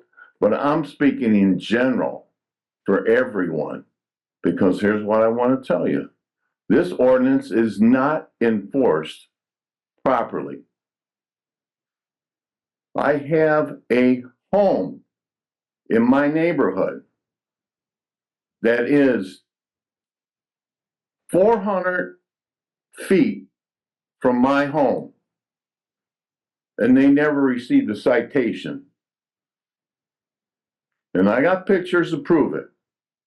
And I never said nothing, and I never reported it because it's not my duty to do that. It's right there. If they were worried about the neighborhood and this person's lawn was a lot, well, I'm just saying that application is everything, okay? And what you're gonna do with the ordinance. But I'm here to speak on giving people the due process to keep the ordinance the same way. And why do you want to streamline it? So you can give more people violations? You got to give them the time to respond. What if they're out of town? Seriously, what if they're out of town? I'll give you a good incident. They were putting slipping notices in doors.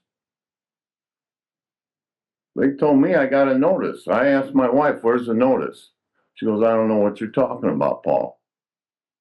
Well, I had to appeal my situation, and I went in front of the Board of Works and got it worked out. But I'm saying in the long run is that keep it at 10 days. You don't have to streamline anything, all right? Councilman, And thank you, Mr. Prisbalinski. Your time has elapsed. I would ask that Mr. you have a Prisbalinski. workshop on this. Thank you. Thank you. Public comment? Ernie Hallahan, 302 Gladys Street.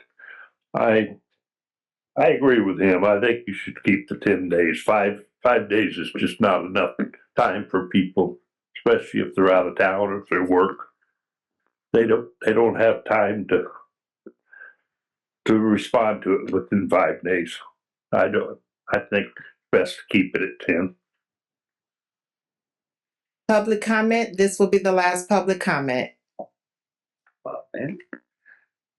Hello, Scott Mellon, 200 Kenwood Place. Differences of opinions is what makes a market. Mayor Angie has talked about reducing these 10-day periods in some other ordinances, specifically the refuse ordinance, down to a shorter period of time. By the time something is being cited, whether in this weed ordinance or refuse, it's a problem that's been going on for some time. I would recommend a 3-day period, as is common in many other municipalities. Because again, once the time it hits that level, it's already become a hazard or an eyesore, in my opinion. Thank you very much. Thank you, Mr. Miller. Public comments are now closed. Excuse me.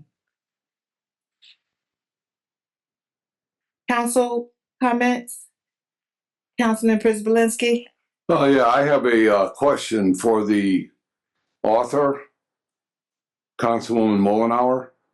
So the 5 days to appeal back to the Board of Works, is that 5 consecutive days? Do you count Saturday and Sunday? Or is it, do the weekends count? Because if they do, what you're then doing is shortening the amount of time that somebody has to respond back to the Board of Zoning appeal. No, not Board of Zoning, the Board of Works, to get on the agenda to appeal the violation. Councilman Prisbalinski, I am not the author of this. Forester Mike Wolf is, and he unfortunately was not able to be here. But I did read it beforehand, and it does say consecutive days. So that's what I can answer regarding that. He will be here at the next city council meeting to address specific questions about that. And I will contact him meanwhile, and we'll get back with you regarding your question. Okay, so you're saying in this ordinance right here, it says 5 consecutive days? That's what I read. Okay. That's not the way I read it, but. Okay, so he'll be at the next meeting, correct? He will be at the next meeting. All right. Are there any other Thank council you. comments? Are there any other council comments? Councilman Colton? Thank you, Madam President. this is another question for Mr. Wolf, who's not here, but I'd be interested in learning more about the decision to make it a 5-day period instead of maybe even 3. Because, like we've said, once your grass is over 6 inches, that's been some time already. So adding more time just seems more onerous. Councilman Coulter, I will follow up on that also. Thank you. If there are no more council comments, this will be held over to the next council meeting. Madam Clerk, on our next ordinance on first reading by title only, please. An ordinance on first reading by title only, approving additional appropriation in the budget of the opioid restricted fund to establish an opioid settlement fund grant program to provide financial support toward Michigan City initiatives aimed at the addressing the opioid crisis. And this is introduced by Dr. Cora and Mr. Przebalinski. And are there any comments by the sponsor? Dr. Cora? Yes, ma'am. We have talked about the guidelines, and now this is for appropriating the funds for it. The funds are sitting there. They've been sitting there for the past 3 years. These are the opioid settlement funds. And what this ordinance does is it'll appropriate $175,000 so that this committee can request applications for grants and then make distributions of those grants. Thank you. I'll open this up for public comments on this ordinance. Public comment on this ordinance. Public comment on this ordinance. There are none. Public comments are now closed. Comments from the council. Comments from the council. Comments from the council. There are none. This will be held over to the next council meeting. Madam Clerk, on new business? There is no new business. Madam Clerk, unfinished business, if you would please read that. Nominations, the council has one appointment to the Community Enrichment Corporation. Incumbent Stacy Bennings, term expires March 31st, 2025. Applicants received was Mike Vinson, Shauna Hill, Kamisha Williams, and Stacy Bennings. Thank you, Madam Clerk. I would like to open up nominations. Madam President? Councilman Przebalinski? Yeah, I'd like to nominate Stacy Benning. Are there any other nominations? Council. Point of order? We need some. Second. Yes, second. Yeah. I second. I didn't think we needed support for nomination. I thought we. If you look at this, I think that when you do the nomination, you need a nomination and a statement of support. Okay, thank you. Yeah, Thank you for your second. clarification, Attorney Snow. That was good work. Yes. All of it. We have a nomination by Councilman Przebalinski and a second by Councilman Beatrice. Are there any other nominations? There are no additional nominations. This will be carried over to our next council meeting.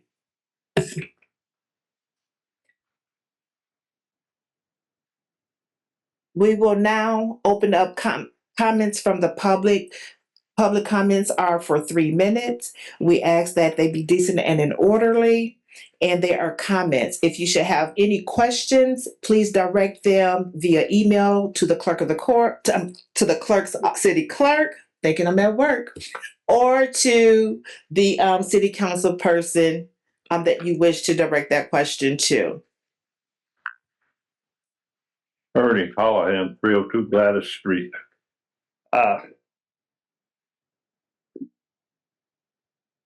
Under my impression is the citizens of Michigan City elect you people for the people. And some of your ordinances that you pass are against the people. And I have contested and disagreed with some in the past. One in particular was the landlord's thing. We fought that one. And they have tied, well, you have tied a landlord's hands on getting contractors. There's very few contractors in Michigan City. I've been trying for 2 years to get a contracted electrician, and you can't get one. They're all tied up all the time. So you basically, when you passed that ordinance, you tied our hands as far as renters and getting anything done. So that's not true ordinance for the people as far as I can see. Thank you. Thank you. Public comment?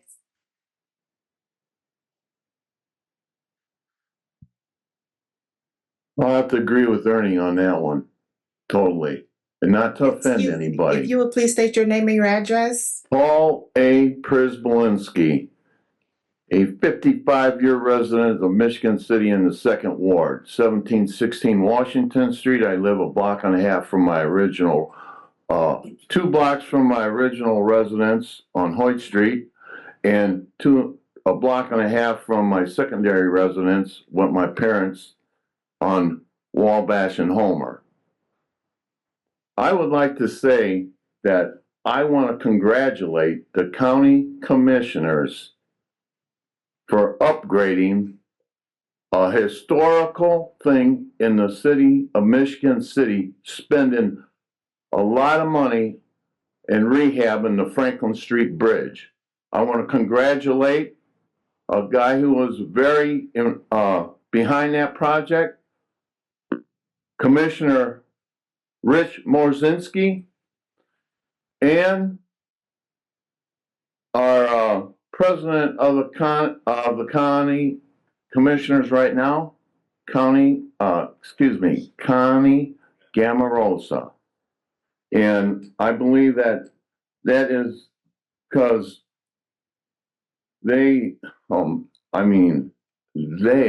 doing a fabulous job. And also I would like to congratulate the commissioners, I think it's Holston, the new commissioner, and also Connie Gamarosa on taking NIPSCO to the test. Because I want to tell you guys, I think this is one thing that I know a lot of people want to get rid of NIPSCO. Well, you need to realize that we're going to need a lot of power, a balanced position, all right? And that place can be converted to being a gas-fired. And, I mean, they got a heck of a scrubber system in there right now. I don't think it's outlandish at all of what they're getting to. So I hope in the future that the council jumps on board, you know, because we need a balanced power system. The grid, we're weak on our power supply. Thank you. Thank you, Mr. Przybylski. Public comment?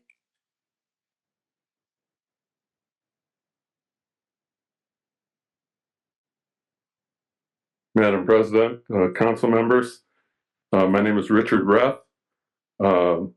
This pertains to the property at 1675 East and US Highway 20. I represent the Sisters of the Holy Cross. They own that property. There's approximately 75 acres near that intersection. And I wonder if there's any further information on the completion of the soil testing relating to the NIPSCO coal ash issue. I was here many months ago, and this was a packed house, and I've gotten very little information on what went on afterward. The testing was done on our property, but I haven't gotten any of the results yet on the tests. And I know I can't ask questions here, but I'm concerned about our own test results, and I wonder if I'm in the same position as other citizens of the city and Town of Pines of not knowing where we are at the testing and the results. So I will stand outside if there's someone that can help answer these questions, but that's my concern. If you could, for the record, one more time, state your name and address. Richard Reth, R-E-T-H. I'm a resident of South Bend, but I work for the Sisters of the Holy Cross. I represent them for their property managers matters. Thank you. Last public comment. That's for last. Scott Mellon, 200 Kenwood Place. Thank you, Council. First off, congratulations to Mayor Angie. That was a great state of the city address today, and it really points out how much has been done in the last year and how much we have coming at us. Something I've been trying to raise the alarm for, going to various boards. It was touched on here by, I think, Mayor Angie, that we're looking at some possible loss of funding from the state. But we also need to prepare ourselves for loss of funding from the federal level, given what's happening in Washington right now, where they are not using a scalpel to cut spending. Even grants that have been let are being held right now. Contracts are going unpaid. So I don't know if we're at risk of any federal funding being withheld or held up, but it's something I think as a council we should be prepared for. I've complained in the past about our municipal calendar. Whoever is maintaining it has been doing a much better job, and I appreciate that. And I can only hope that on our new website that it's even, as I like to say, more better on that, because I really depend on that calendar for these things. And I will second both Ernie and Mr. Prispolinski when it comes to that ordinance about landlords being able to work on their own properties. This is a unique thing to Michigan City that I'm sure there was reason that this is one of those unintended consequences. I'm sure you felt the council at that time where this ordinance was passed felt it was an important thing to do. But if you've actually tried to ever, as Mr. Callahan said, get a licensed electrician to show up at your house for a small job or a small plumbing job with the plumber, it's darn near impossible to get anybody to show up for anything. Forget the cost. So as Ernie said, you make it where it's illegal for him to do certain work, simple work on his own property. We've had this old house on PBS for darn near 50 years, teaching people how to do household repairs. Residential real estate is not rocket science. And I think this is something we should look at. It is anti-consumer, it is anti-property rights. And I think it's something worth taking another look at. Thank you very much. Thank you. Okay, yes, we'll take the online public comment. Good Will you please state your name and address? Yes, Dakota Euler again, 718 Emma Street. Just wanted to say that I am excited for the special event season for Michigan City to get started with the St. Patrick's Day Parade on March 15th. And I wanted to announce that the Real Housewives of LaPorte County will be collecting cans of food for the Food Bank of Northern Indiana during the St. Patrick's Day Parade. So come watch the parade and bring a canned food donation with you. Or you can donate them at Carlson's Drive-In before 4 p.m. on the 14th. And all those donations are earmarked for LaPorte County. Thank you. Thank you, Mr. Euler. Public comments are now closed. Oh, yes.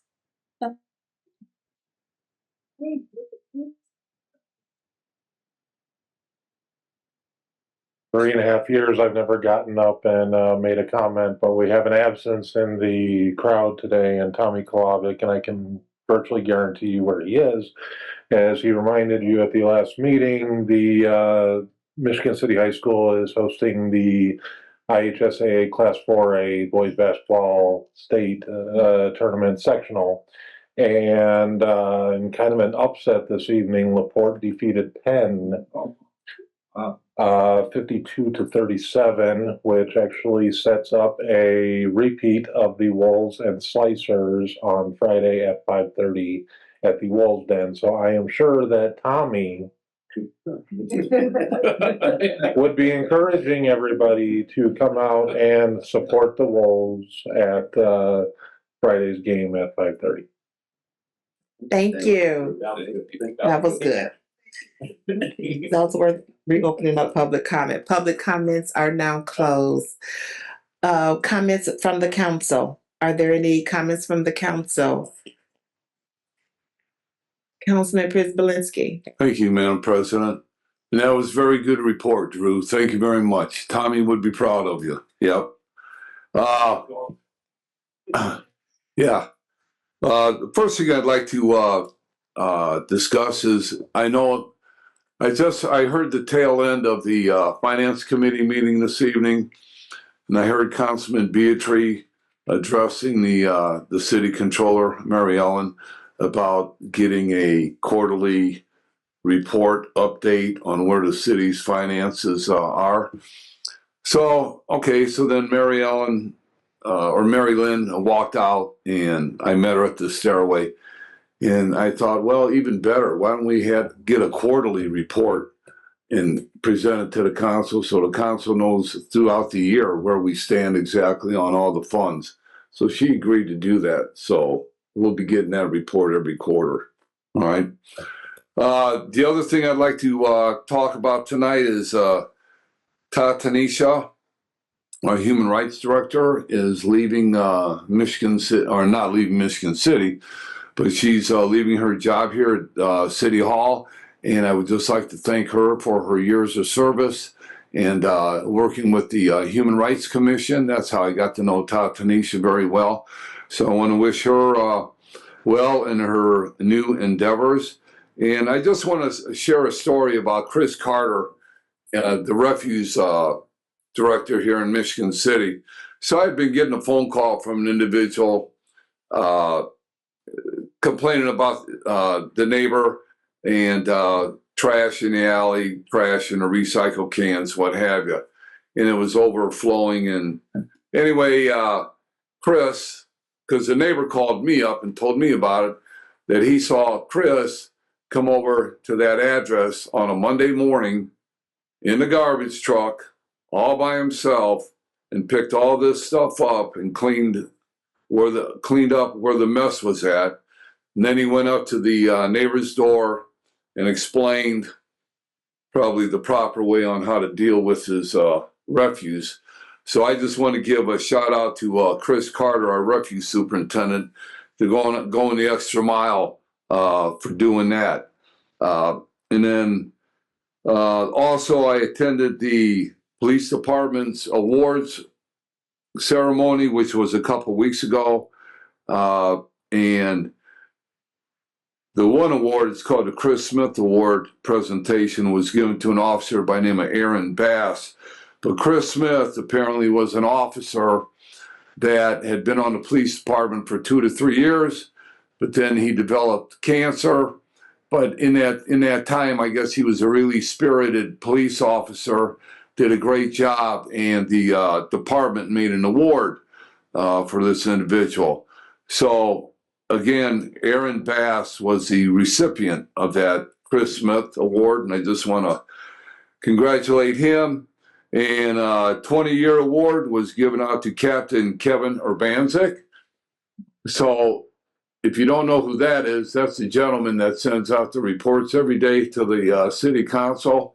And Kevin is Captain Urbanzik, in my estimation, is a top shelf police officer, very professional, very educated, and does a fantastic job.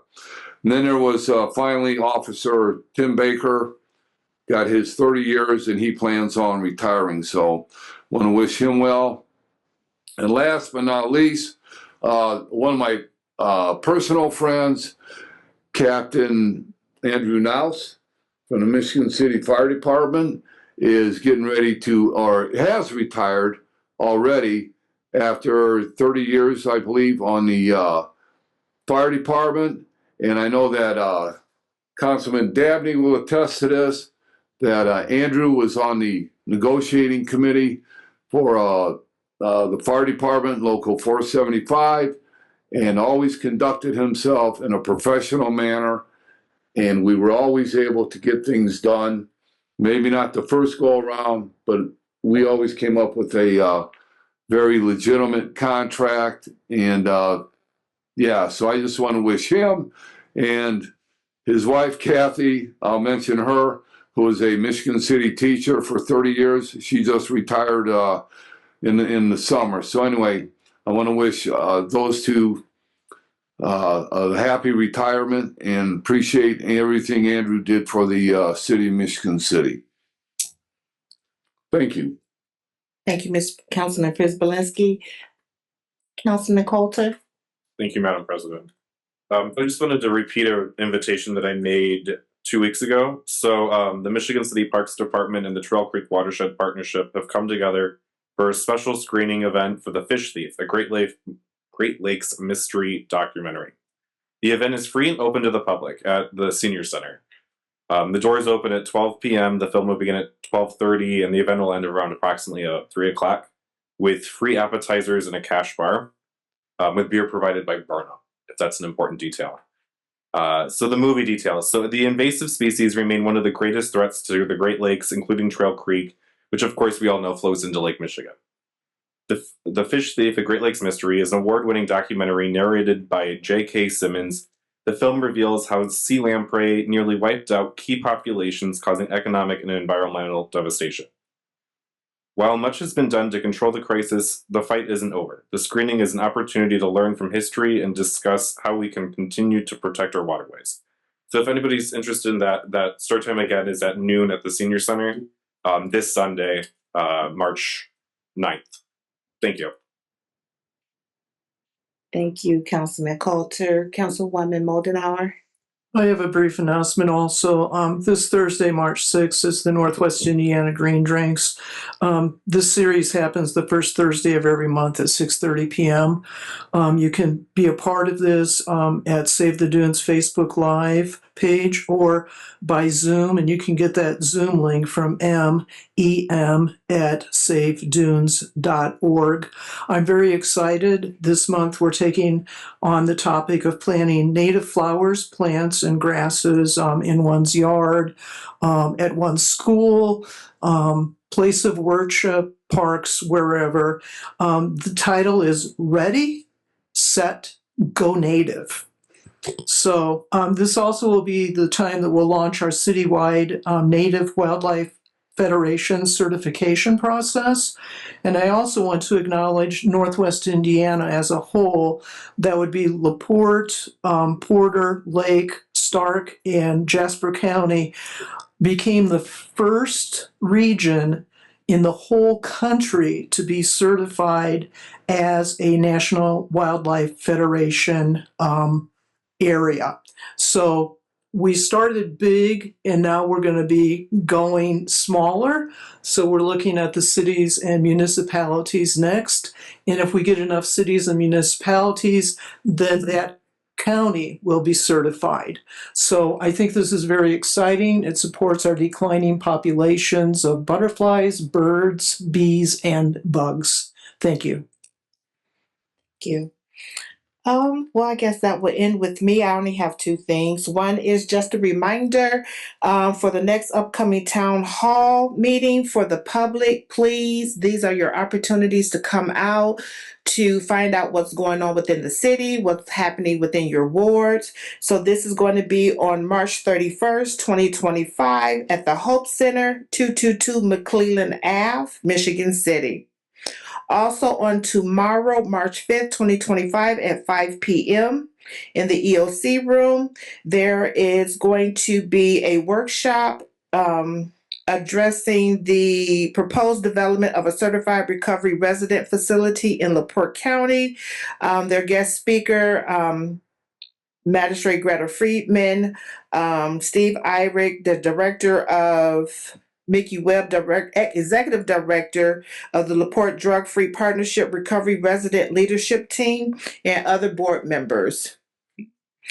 And that's all that we have for this evening. May I entertain a motion to adjourn? So